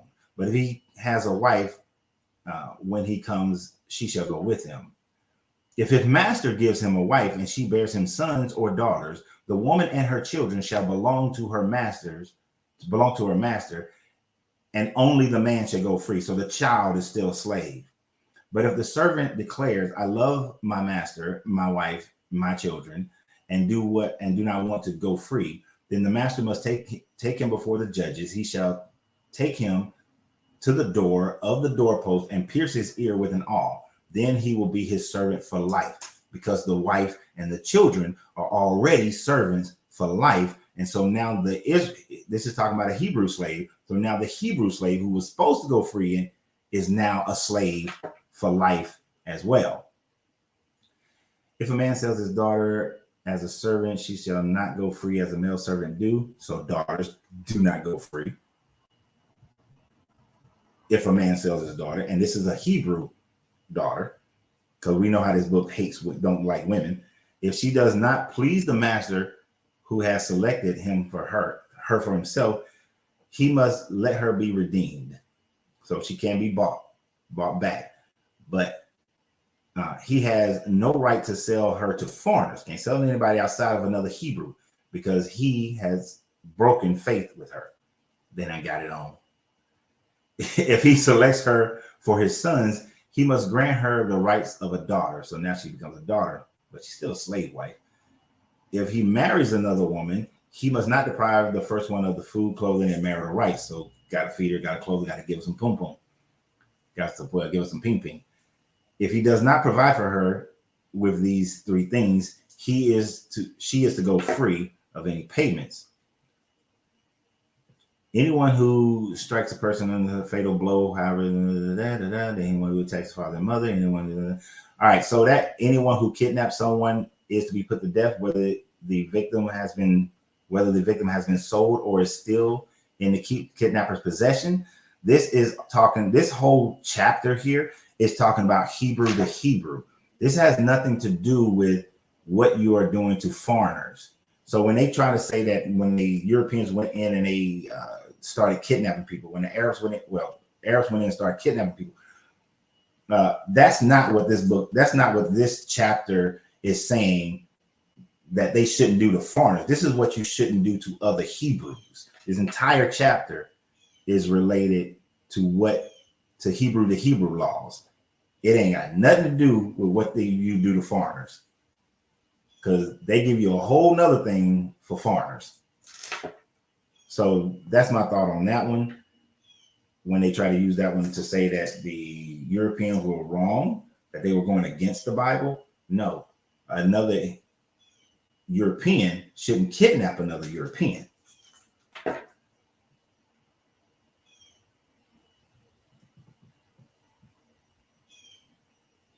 So, and that's how, and see, we can't let people try to slick you like that and try to say, oh no, see, God doesn't like slavery because he talks about kidnapping.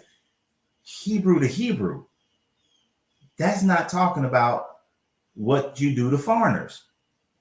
You know, this book can't, that's another group, this book can't stand. Foreigners. If you're not part of our clique, our ethnicity, then you ain't part of it.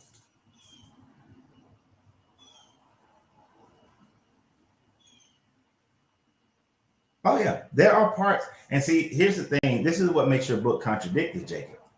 You shall not oppress a poor or needy worker, whether he be of your kin or stranger. It even talks about how you treat a stranger as one of your own in certain instances. This book is written by 11 different people over hundreds of years. So different cultural norms are being injected into this book, which creates contradictions within the book.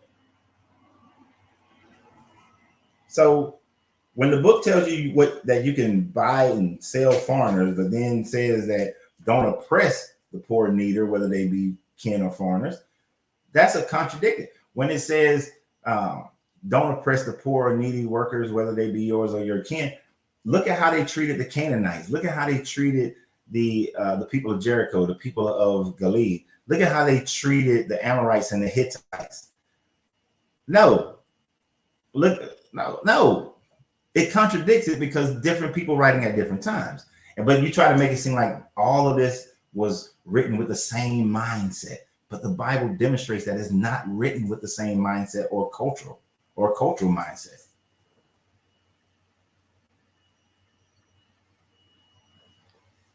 What do you mean? Where does it say that in verse 16?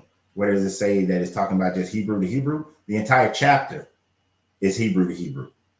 It starts out talking about the chapter starts out as a Hebrew to Hebrew situation.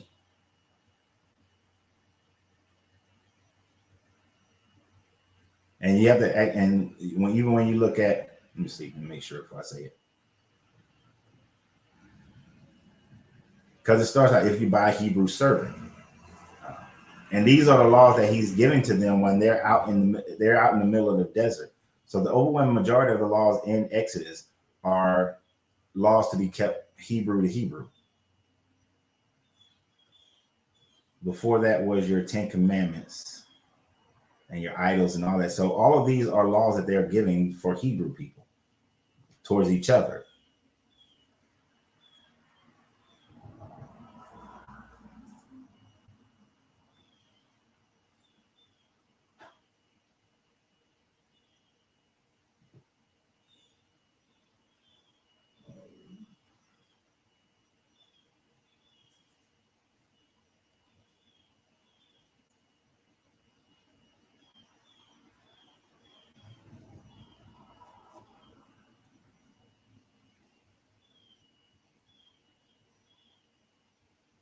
See, there's Jacob. You're talking about something that was written in the Jerusalem Talmud that's written at a different time by different authors, and you're just demonstrating exactly what I'm saying. How does that invalidate Leviticus 25? It doesn't invalidate Leviticus 20. You can't use this. What did I say a few weeks ago or a week ago? Each Bible verse, each Bible chapter should stand on his own, can stand on his own, should stand on his own. You try to use other verses to cover up the other ones, which is a contradiction.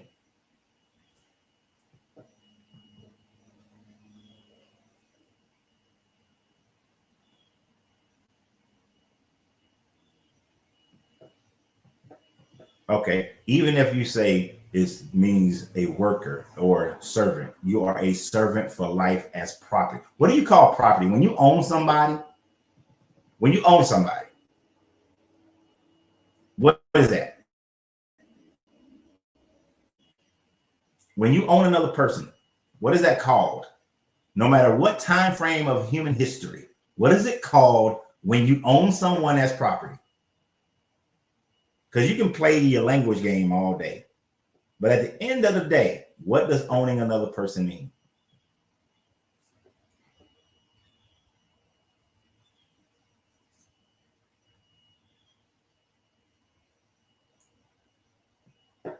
What does owning another person mean?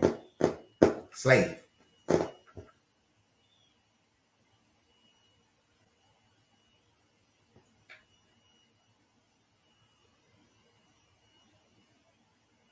And look at Jacob said it without even thinking about it. Example, the master may choose a wife for the slave and retains ownership of her, and he has property rights on him.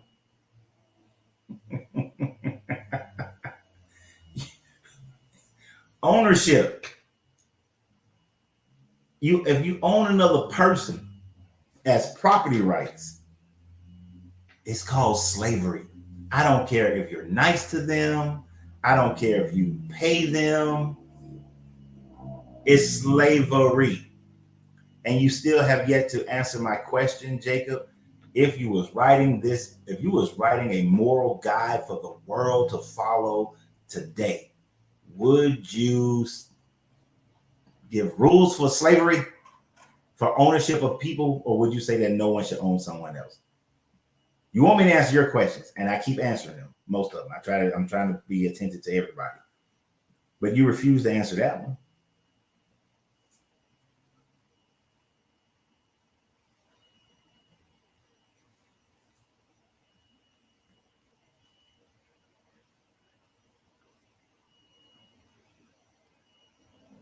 There you go with the whole debt thing. But if you continue to read Leviticus 25, the debt thing in Leviticus 25 is Hebrew to Hebrew. But then when you continue on in Leviticus 25, it talks about taking foreigners, buying them as slaves, passing them down to your sons as inheritances. See, that's what I don't do. And that's one of the things that I had to stop doing, which helped me to deconstruct from this Bible, from this book, period, from any of these religions, is, oh, damn, I see how messed up this is in Leviticus 25 about owning slaves and all this sort of thing. But he said, don't steal anybody. But he said, whether bond or free man, we're all the children of God in Christ. No, motherfuckers, they said you can be slaves. This God is saying that you can keep slaves. You can own people. They're saying that you can own people. So,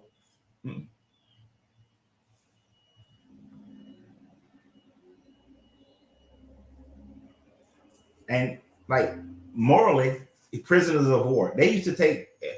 Everybody used to take people as prisoners of war as slaves. Well, some of them. Some may be slaves, some may be sold, some may be made into wives, all this kind of thing. This is what lets you know this book is written based on the people who lived in that culture of the day. And which is why Jacob won't answer my question, because we don't live in a culture today where if we actually are more moral, even in warfare, for the most part, where we don't take prisoners of war and make them into slaves for life. We don't do that, right? When we went into Iraq in the early 90s, in 1991, we didn't then convert the Iraqis into slaves and like bring them to America as slaves, sell them off to other countries as slaves. We didn't do that. No. At the end of World War II, even though America did have some concentration camps for the Japanese, they didn't pay them restitution or reparations, same thing, and they went free. So even our governments today, most of them, are more moral than this book. Because if they did go by this book, they could have genocided Japan, could have genocided Germany, could have genocided Iraq, but we didn't.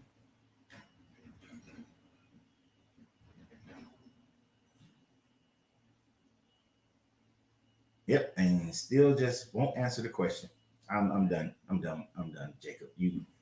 I answer your questions, but you can't seem to answer my one question. Coach, I appreciate you, and we'll read the Bible and talk talk about it. Help me understand your position on Deuteronomy for the Lord, your God. Shit. You said you agree. You agree to what? That you would write no slaves, right? Then why do you accept the book, a God that has a lower moral stance than you? Why would you accept that? A God that was created by these people 2,000, 3,000 years ago. Well, since you're doing the Hebrew thing, things that was written from 1200 BCE up until about 500 BCE. You're accepting the moral stance of those people who was writing based on the culture and their understanding of culture of that day, and implementing those rules to say that this is what God said. You're more moral. Why would you accept their morality as your now morality to live by? Because you're making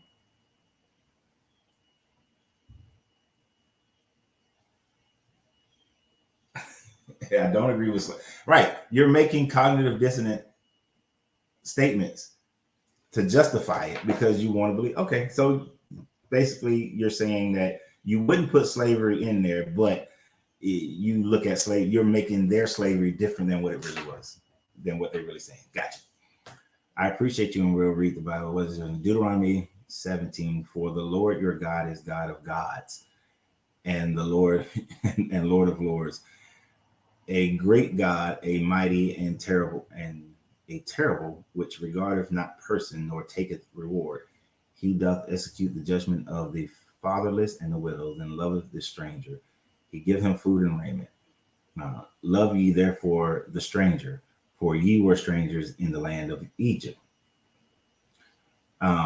First, I see this as being polytheistic, that your God is accepting that there are other gods. Of course, people are going to say that there's not saying that, but he is. They acknowledge in the Old Testament, and his archaeological history has shown that the ancient Israelites, Hebrews, they believe they were at minimum henotheistic. They worship their God, but believe other gods existed. So he's saying he's the God of God. So, the city of Ur, their God is Sin, the moon god. So he's bigger than the moon god Sin. But as far as him being a God of love, no, this is God of fear and not love.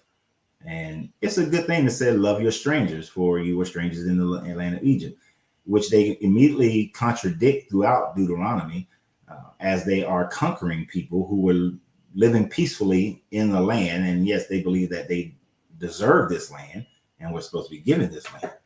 But they didn't treat those strangers nicely. They didn't say, hey, can we come and live amongst y'all and live with y'all? No. And when it says not rule ruthlessly over the slaves, he was talking about Hebrew to Hebrew. Because later on he said, if you beat your slave and they do not rise within 2 days, meaning that if they die after 3 days, then that's fine. After you beat them.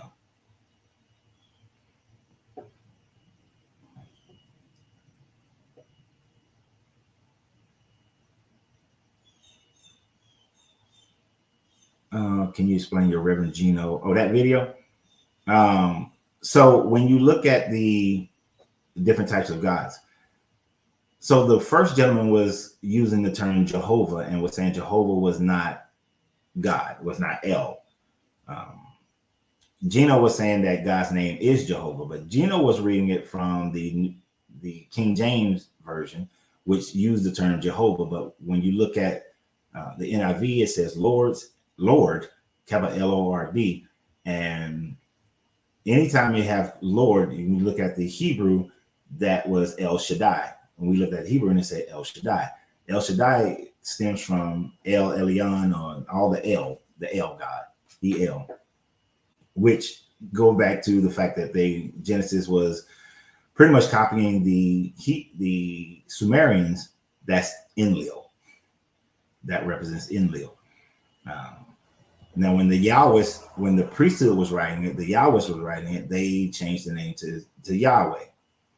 And then, but the Yahovah, because there's no J, so the Yahovah, Yahweh, if I'm saying that part correctly, meant they got translated into Jehovah. All these names got merged together later on as the Catholics the Romans took over, and all these names got merged because these were questions that were being asked.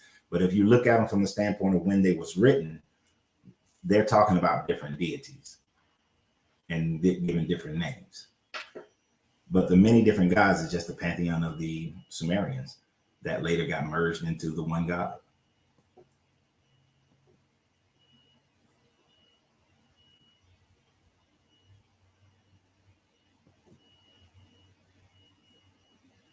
The Hebrew slave can be acquired by his master through money or through document. And he can acquire himself, i.e., and he is emancipated through years.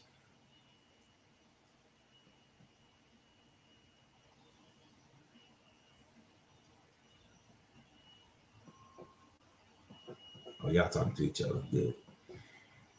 Anyone who would agree with the idea of enslaving people as if they would be okay with them being enslaved, then watch them retreat to the superiority complex and being insulted. True that. Anybody who wants to, people, that's why my code is I wouldn't do it to anybody that I wouldn't want done to me. So I never want to be a slave. I wouldn't reject being a slave. So I wouldn't do it. I wouldn't become one. Hell, I would reject being an indentured servant.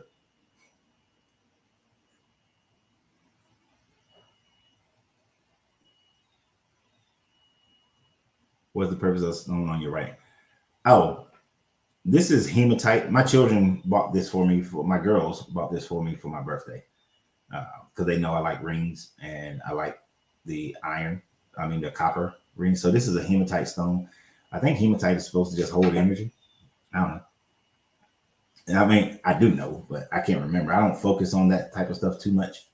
But the emphasis of both of these rings are gifts from my daughters for last year's birthday and this year's birthday. And I forgot what the little micro stones inside this. People keep thinking I'm married because I had gotten married. That was so funny. Oh, you got married? I was like, look what hand it's on.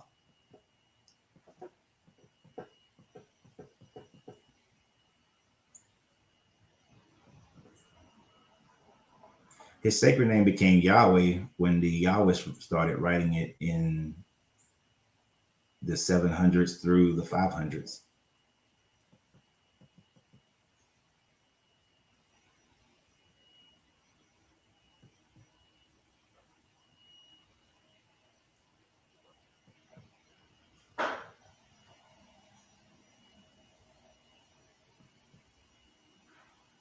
Mm-hmm.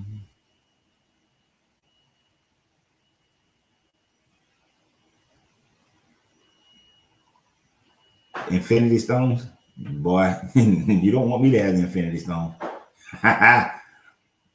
You don't want that because actually you might, because I fixed this mess.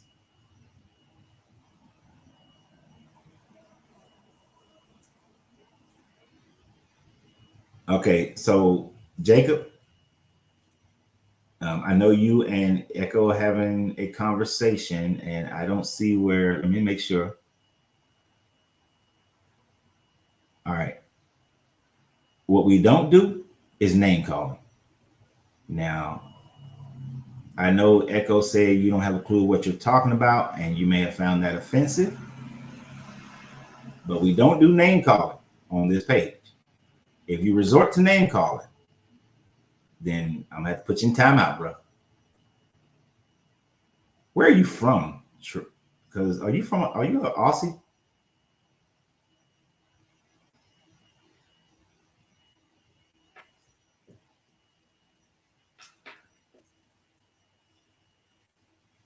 Don't boil a baby goat in its mother's milk. I know, right? Are you an Aussie?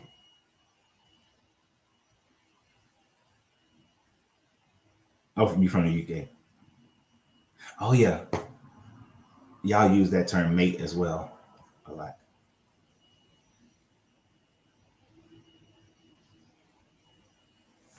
Yeah, yeah. Let's refrain from name calling. We can all disagree on here all day long, but we got to we keep it within respect of each other's persons. We can criticize the information, but what we don't do is criticize the person as an individual. We have to maintain respect for one another because at the end of the day, we can all become great in our own regards, but the same respect you want for yourself is the same one that you give to other people. So, but I appreciate you saying that you're sorry about that. So cool, appreciate it. It comes from the UK. That's true. That's right, because the UK made Australia a penal colony at first.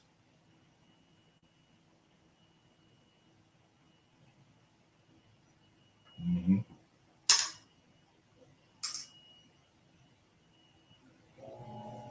I've never murdered anyone.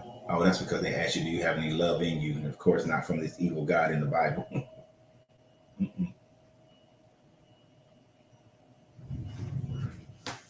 Well, y'all own one today, ain't y'all? I do enjoy when y'all are having debates amongst each other as well.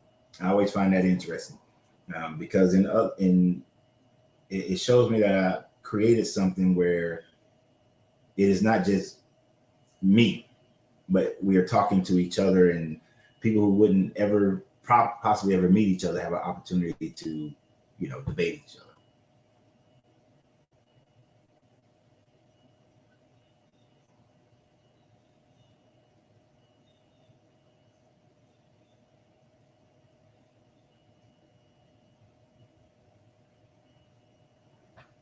And I figured you found that offensive.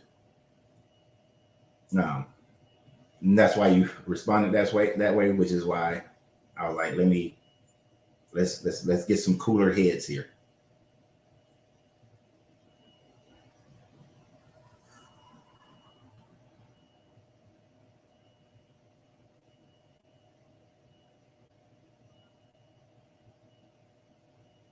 I found it offensive. That's because he doesn't agree or seem. I don't know what Samat on Google. I didn't see it as anti-Semitic though.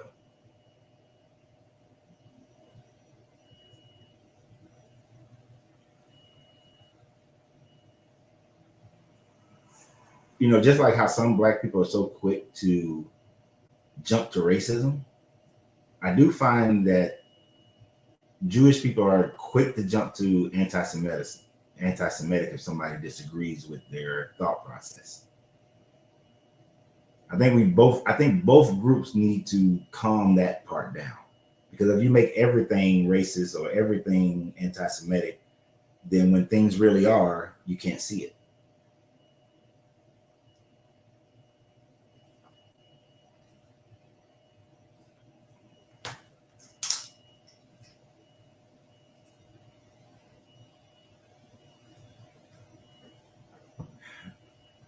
If you brought up Christians, they have the idea that Jews killed Jesus. Remember that. Okay, but with the usage of the Romans, they did. That's the thing about it. According to the story, the Jews had the opportunity to have Jesus released. They didn't. They chose Barnabas, and they called for crucifixion. They were like, crucify, crucify, crucify. Although the Romans did the act was based on the will of the Jewish people of that day, the Pharisees, Sadducees, whoever. So they both had their hand to play in it.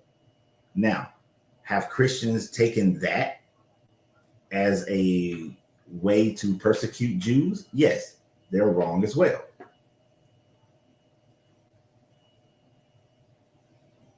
So they both had a hand to play in it. But since it's a fictitious story in itself, it doesn't. I don't weigh in on it too tough either way.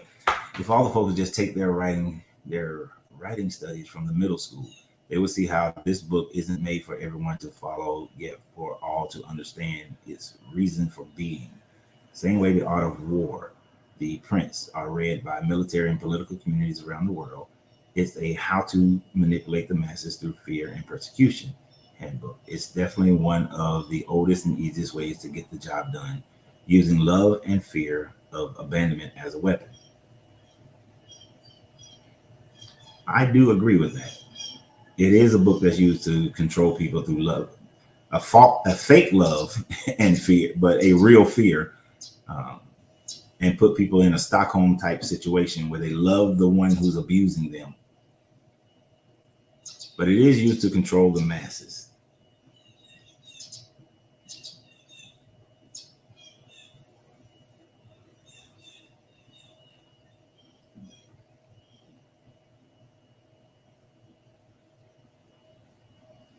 Clear away negative feelings, stress, anxiety, and worry.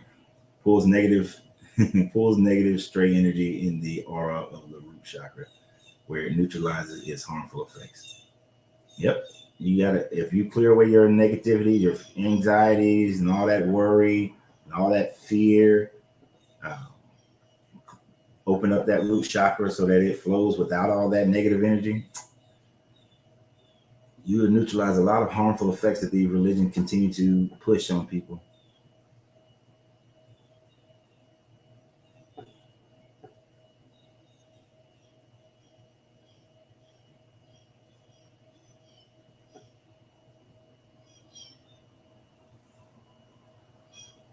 Oh, Barabbas. I said Barnabas, didn't I?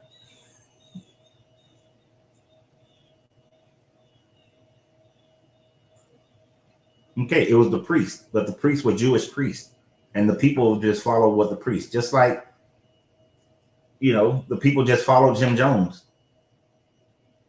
I'm sure there was. I'm not saying all the Jews were saying kill him, but the Jews who were present were.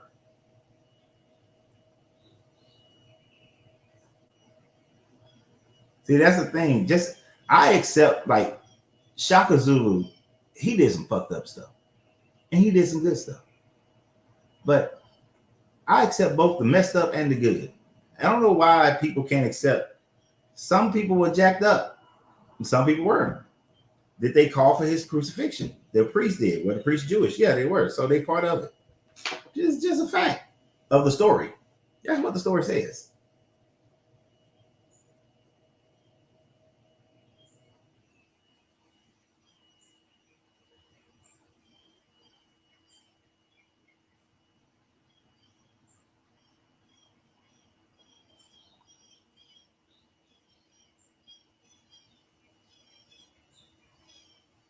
I'm learning here, but the book is an African culture. The colonizers tampered with our story and gave us God, Father, the Son, and Holy Ghost.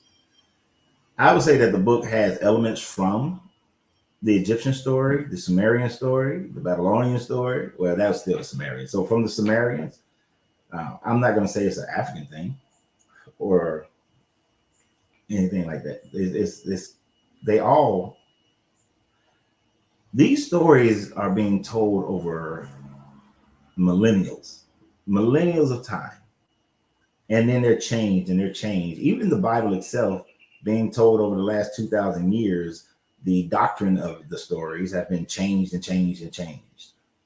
That's a common thing. And remember, some of those changes happen by some of these changes are happening by people of color. You can't just blame Europeans and say, well, they changed it, they changed it. No, the Old Testament was changed and over again by people of color, rewritten, retold by people of color. And when the Romans got their hand on it, yeah, they changed some things. But then the people of color in Egypt was changing things too, which is why you get your Coptics and your Gnostics and all those. So they were changing and changing and changing. The Ethiopians, when they turned Christian in 330, they got books in there that other people don't have and do things that are different. So everybody, it's not a color thing of people who change stuff. They all change it. So to go back to the African, then so you're going to go back to Ra, Jeb, Newt. We're going to go back to them. But do you just pick them? Because that wasn't the only religion in North Africa at that time. There were plenty of other religions in North Africa. The Axiom Empire had multiple religions going on in their empire before they converted to Christianity. So which one? In West Africa, my father's family was Dovins. Do I worship the Nomos? My mother's family comes from Europe and West Africa. So do I start worshiping Ifa? And is the Ifa today the same as the Ifa was, in the 1600s, 1700s? No, it's probably different. I'm sure it was different. And even that, when that Ifa came to the Americas, it got mixed in with the indigenous American tribes. You got Voodoo over there. It's voodoo over here. You know, it's kind of like Santa Marta. I know I always say that wrong. Santa Marta is like a mixture of I think it's Aztec, ancient Aztec religion and Catholicism mixed together. You know, I there is no version of this story that is one original, or two, we know what exactly it was when it first started. So it got elements of other people's stuff in it. And even those people, we don't know there, and we know no one's original story.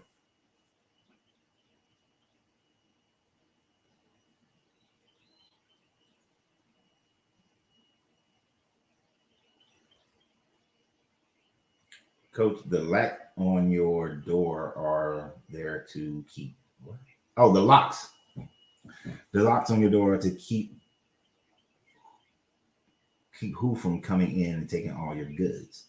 If you carry a gun, who are you carrying that gun to protect yourself from? And who is the most likely going to attempt to violate your space?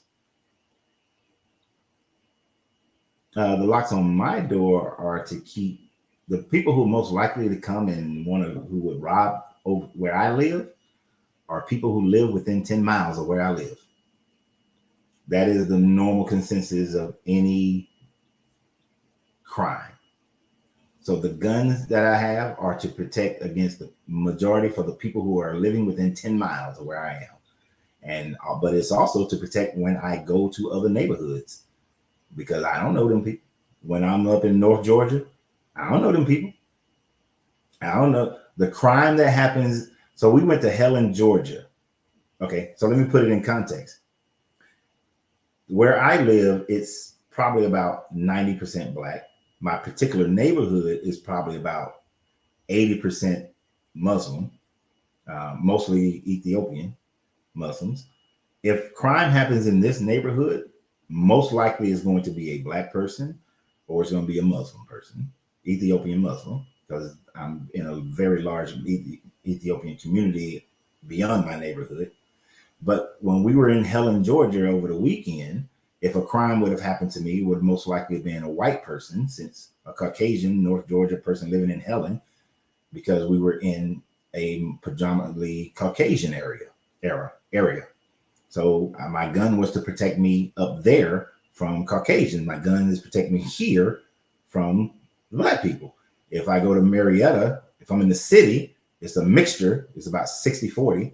So 60% Caucasian, 40% Black. So more than likely, I got a 50-50 shot of being Black or white. All right. So crime happens usually within 10 miles of where you are. And crime is happening everywhere. When I lived in Alpharetta, Georgia, it's like 70-80% white Caucasian. They were probably going to be Caucasians. Well, you know what? The people who was going around breaking into people's cars when I lived up there and stealing whatever they can get out of the car, they were Caucasian, because that's who lives there.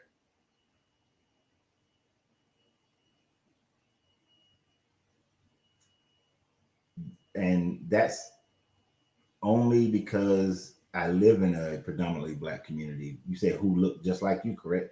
Because I live in a predominantly Black community right now. But when I lived in a predominantly white community, it was white people. Oh yeah, I've been to Helen plenty of times. This was my first time going up there for Oktoberfest. Uh,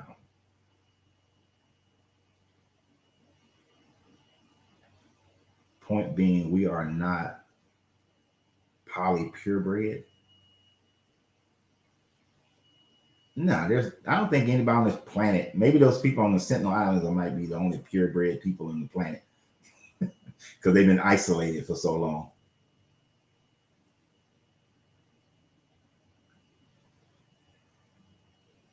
Do I hate white people? No, I don't hate anybody. Mm-mm. I don't hate anybody, especially as a group. I think it's lower vibrational people who hate a whole group of people, even if someone of group, even if you've consist. Now, take one of my aunts, my aunt, one of my aunts, for example. She grew up during Jim Crow, so she grew up being dealing with a lot of racist Caucasians in the South in Georgia. She told me one time she could never trust a white person because of all she's been through. But she still doesn't have it within her where she hates white people. It's just what she's experienced. She don't trust them. I've had some Caucasians do a whole bunch of stuff towards me, but one of my best friends, and I know this sounds racist as fuck, but one of my best friends, who I am the godfather of, he's Caucasian because I do accept everybody individually. Now, living in Georgia, living in America, am I just openly trusting of? I'm not openly trusting of any people, period. But we do have a history and current things where it's most likely if I get screwed over um, on a national level or state level, it's going to be Caucasian. But on an individual level, it's going to be the people that live around me. But I don't hate people as a group. I don't hate anybody. I might dislike the hell out of one person, but not hate anybody. I saw you and Kevin talking about having your own mind and thoughts on these matters. We were colonized by the British, so the God of the Masters became our God. Question: does God of the Masters be the same? Masters be the same of the slave? If so, who he answers? Uh, there is no God of any one of them, and there's no God who's answering any of these questions. People are answering their own questions. People are answering their own prayers. The person who's hanging at the end of the noose is praying for salvation and freedom and life, while the person who is hanging them is thanking God for giving them that ability. But it's really just one oppresses the other. This is that own person's is cause and effect always at work. There is no God that is down here just peddling life. So you can pray to a God all day long. That God is not answering. The only answer that you ever get is cause and effect. And whoever causation is greater than the others is going to get their way.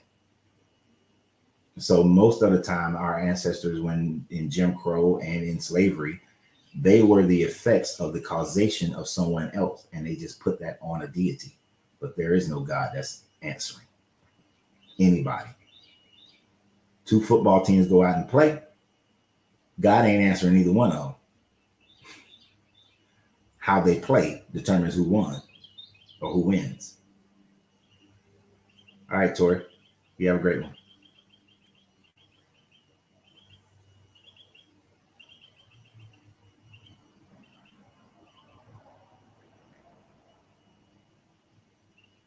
No, I use Caucasian because white means purity, clean, and nobody on this planet is pure and clean. Not one person. When racism first started, that's when the term white developed to mean purity and clean and to attach that to a group of people.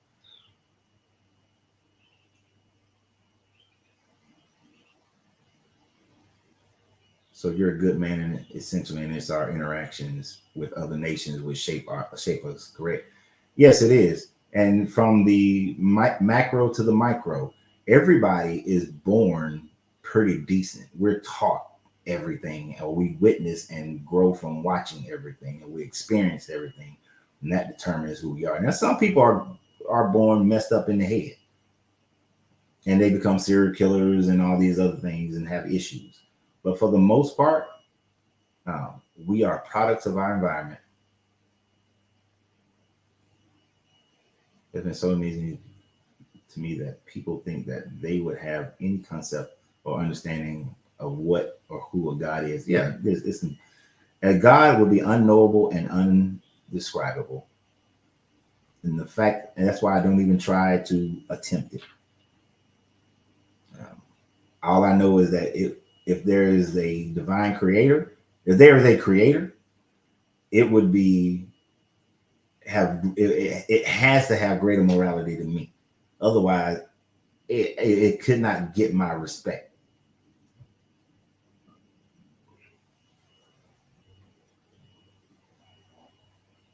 Because we've been conditioned to trust everyone, I don't trust anyone. Right. And trust should be earned. I used to be foolish and I used to trust everybody who came to me.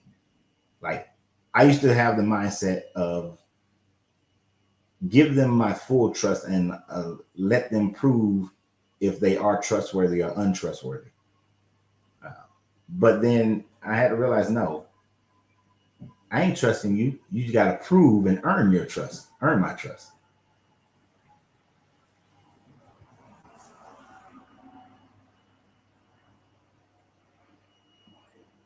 Yep. Events plus response equals outcome.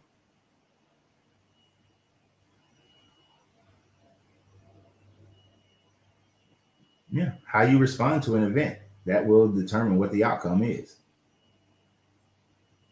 Shit, I might actually put a multiplier in there, Brian, and it might and put events times response equals the outcome, because the response is going to have the greatest impact on that outcome.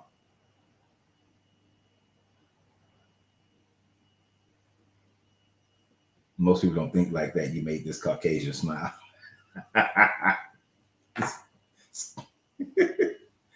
Okay, you funny, man.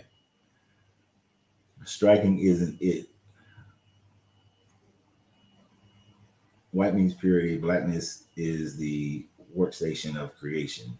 How about white is a curse? Miriam spoke against the Ethiopian woman Moses married, and she was shut up 7 days, white as snow. Yeah, see that I it's a story.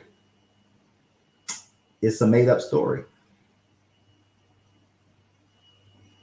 And you can take, depending upon how you're defining the word based on whom, blackness was seen as being scary and dangerous because people were afraid of the night sky when it got dark. They were afraid of wild animals and mischief and all those sort of things. So there are different people at different time frames define the word black as something negative.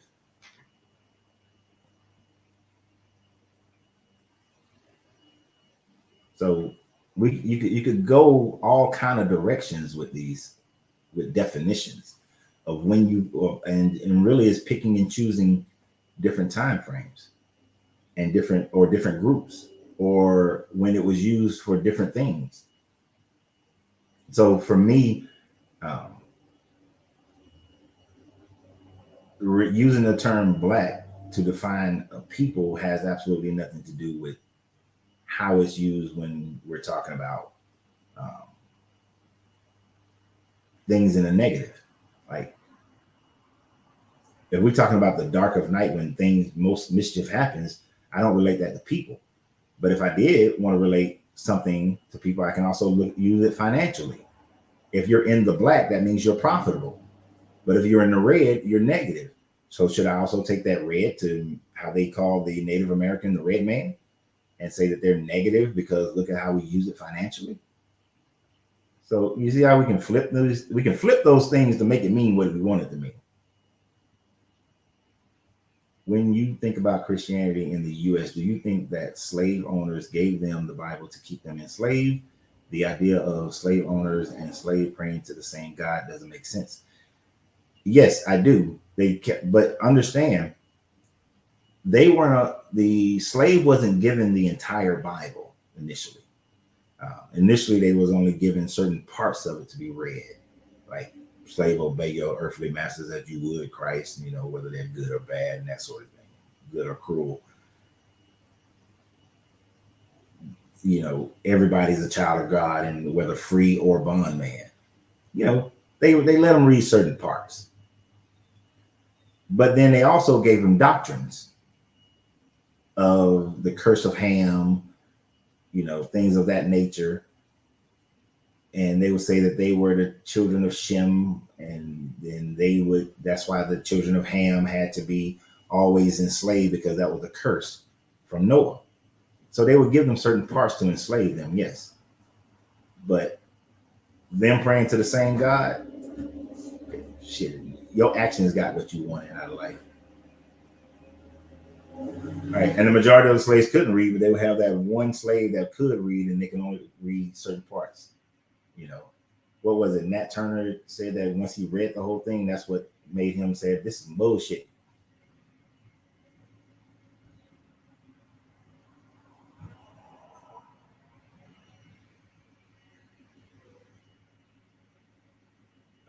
The way folks respond, coupled with the way others are reacting to the response. Yeah. Understanding is necessary. We all use a bit more of it these days. I know. I do. I coach football, and there are many different personalities from many different backgrounds and situations. Understanding right there is with the X's and the O's. Exactly. It is. They were never taught, given the opportunity to learn it in English language. Not exactly sure what you mean by that. I understand that they were never taught. They were taught based on the doctrine that the slave masters wanted them to know. Like, you're not going to. So, like how the Hebrew Israelites, they do the Deuteronomy 28:60 something of sold into slavery for 400 years, and they're the original Israelites. They would never have taught the black people something like that, because the whole promised land and freedom and God is on their side and chosen people, they're not going to teach them anything like that. So let's say if we all bought into the Hebrew Israelite, they wouldn't teach them like that. Or the Europeans bought into the Hebrew Israelite, they wouldn't have taught the slaves that. You know, no, they're not going to teach them now. They're going to teach them Leviticus 25. You're a slave, and for life, and your children and your women belong to us for life. You know, so they would teach them those kinds of things. They're the farmers. They're the Hamites. You know. But it's all, you're not going to teach that without having safeguards in order to maintain your property and maintain your economic stance and maintain your dominance. You know, if you notice, and like now some places they let them keep their religions. When they colonized Africa, they forced Christianity on most of the people, but they also allow for them to keep some of their own traditional religions, which is why some of them survived. Some of those traditional religions survived. Heck, the more I learn I need to learn. You're absolutely right about that one, Brett. I was just thinking about that the other day, that the more I continue to do these videos, the more I actually learn than from me just studying on my own. Doing these videos for the selfish part, because I told you guys the original reason I started was for my kids, but the selfish part is that I actually learn more by doing these videos. Y'all throw out some stuff that I'm unaware of, or that I haven't thought about in a long time, or some things that I said unaware of. So, or you just throw out some things like that, and it's like, oh, and I go and I learn some more. And then people, just different ways of looking at things. Because if you're always looking at everything from your perspective, then you may not get all of it, or you just might straight be wrong. So hearing you guys' perspective of things as well opens my eye up to be able to see a little bit more, to see more from a different perspective. But also, sometimes I think, oh shit, maybe I thought about that incorrectly.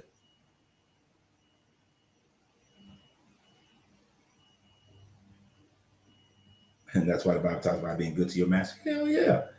You got to think about it. If I'm in Rome or the Levant or North Africa, at the time that we're writing this New Testament,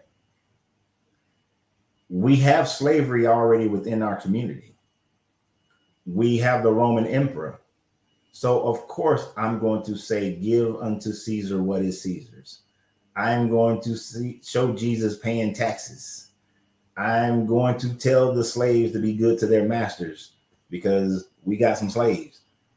We got Caesar. We got the Roman Empire. Hell yeah, I'm going to make this thing pro-Roman.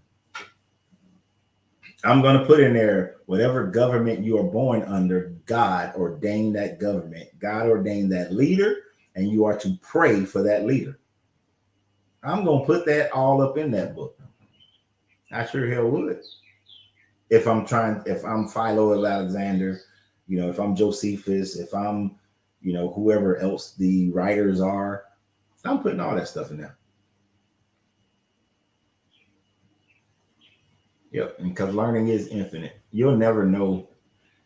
I don't think there's a level. There can't be. If there's no level of consciousness where you're going to know everything, because at the point of you knowing everything, that would make you the creator.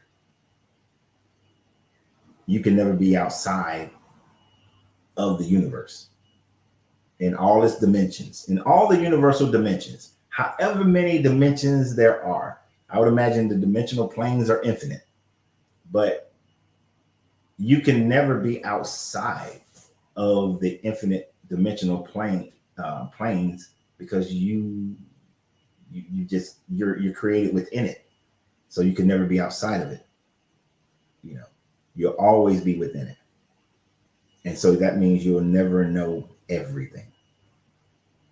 So it's a beautiful thing. I don't find it as a negative. I think it's amazing. I think it's great to, no matter where my consciousness goes, I will always be in a state of learning. To me, that is fascinating. And I'm eager for it. Because there'll always be something I can't do. And there'll always be something that I don't know. How it functions, where it came from, how it started, how it's adapting. It's amazing to me. But some people have to have an answer for all those things. Oh, no, I know. Well, smartest people, the wisest people, let me not say smartest, the wisest people have confidence in saying, I don't know. And don't see it as something that's negative. I don't know. It's a great thing.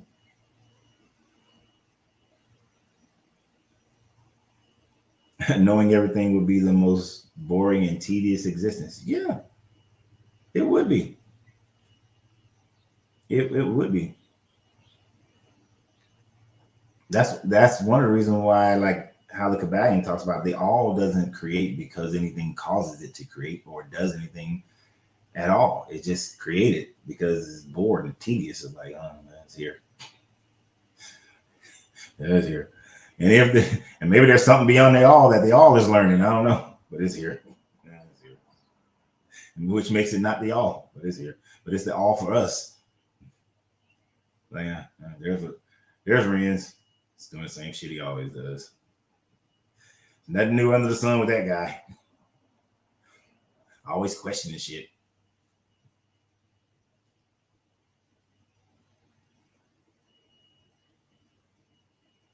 And again, Coach, I'm sorry if anything I said was actually offensive to the Jewish community. It wasn't my intention.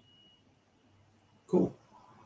That's awesome. Cool. I like that. Yeah. Exactly.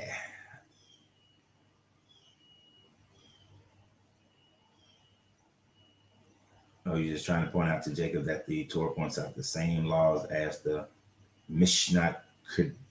I don't even know what that is. I never heard of that before. See, that's what I'm talking about. I ain't never heard of and I know I'm saying it wrong, the Mishnah Kedushin.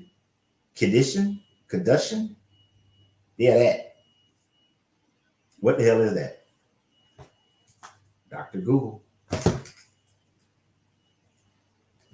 Dr. Google to the rescue.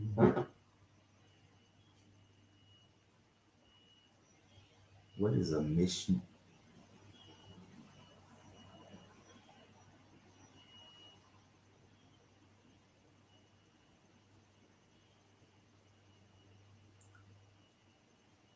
Brothel is the last dictate in Suriname. Let me read this one. This is better. Lord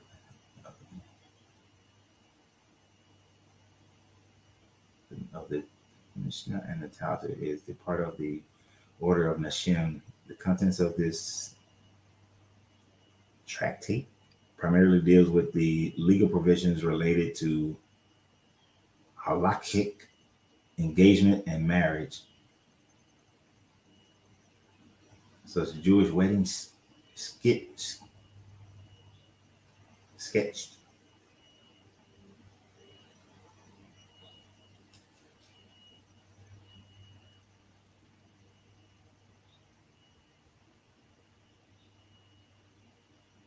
Oh. So one, a woman is acquired i.e. becomes betrothed. I said brothel, my bad. Betrothed to a man to be his wife in three ways, and she acquires herself. She terminates her marriage in 2 days. The Mishnah elaborates, she is acquired through money, through the document, and through sexual intercourse. We're going to betrothed through money. Okay.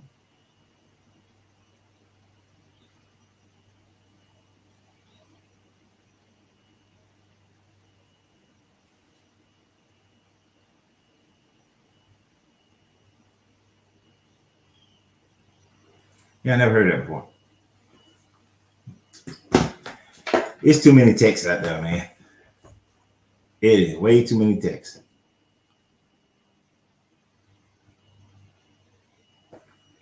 Oh, you were saying read it to the. I ain't even look. Okay.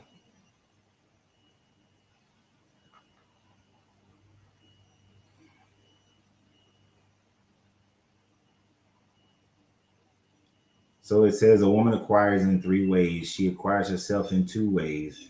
She is acquired with money, with a document, or with cohabitation. With money, Besh Shammai says with the dinar or with something worth a dinar. Best Healer, however, says with a perita or with something worth a peruta. How much is a peruta? 1/8 of an Italian isar. She acquires herself with a get, or with a death of her husband. Uh, a Yavama is acquired with cohabitation and acquires herself with Chalitath, what these words, or with the death of Yavam. That's 1-1. Oh, so that was the reading, and then some people breaking the shit.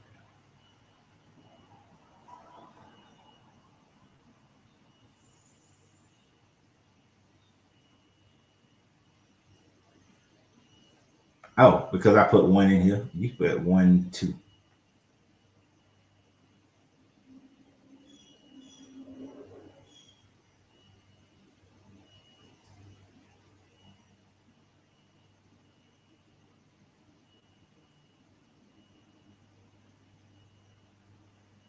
1, 2.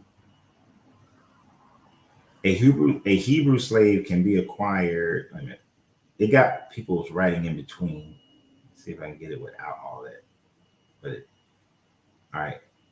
So this is like, okay. A Hebrew slave can be acquired by his masters through money or through a document, and he can acquire himself. He is emancipated through years when he completes his 6 years of labor or the advent of the Jubilee year, or through the dedication of money. The slave can redeem himself during the 6 years of paying for his remaining years of slavery. A Hebrew maidservant has one mode of emancipation more than him. She acquires herself through signs indicating puberty.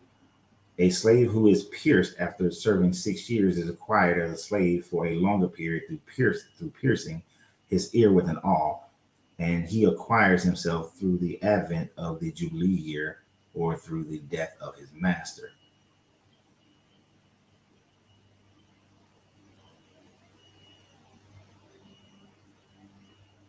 A Canaanite slave is acquired by means of money, by means of a document, or by means of a master taking possession of him, and he can acquire himself his freedom by means of money given by others, or people can give money to his masters, and by means of a bill of manumission if he accepts it by himself. Or this is a statement of Rabbi Meir, and the rabbi says the slave can be freed by means of money, or by giving, or by himself, or by means of a bill of a manumission if it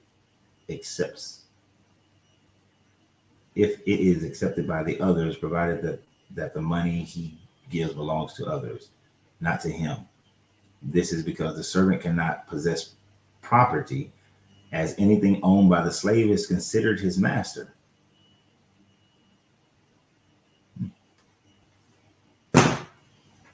I mean, that's similar to Leviticus.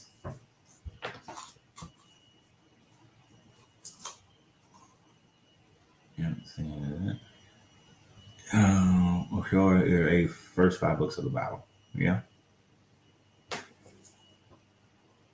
Sorry, I turn a little bit. As a learned man, as a learning man, as a learned man, I often find myself pondering life under the God spell. I never fully believed in the teachings as a kid. Mom was Roman Catholic and Pops was a casual Baptist.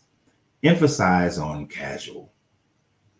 And yet, as I learned to read and write and begin social studies in school, by 1st and 2nd grade, God was nothing more than Santa Claus or the Easter Bunny, just stories. And as I grew up, the Bible was nothing more than one group of people's folk tales that had nothing to do with me in my generations. Exactly.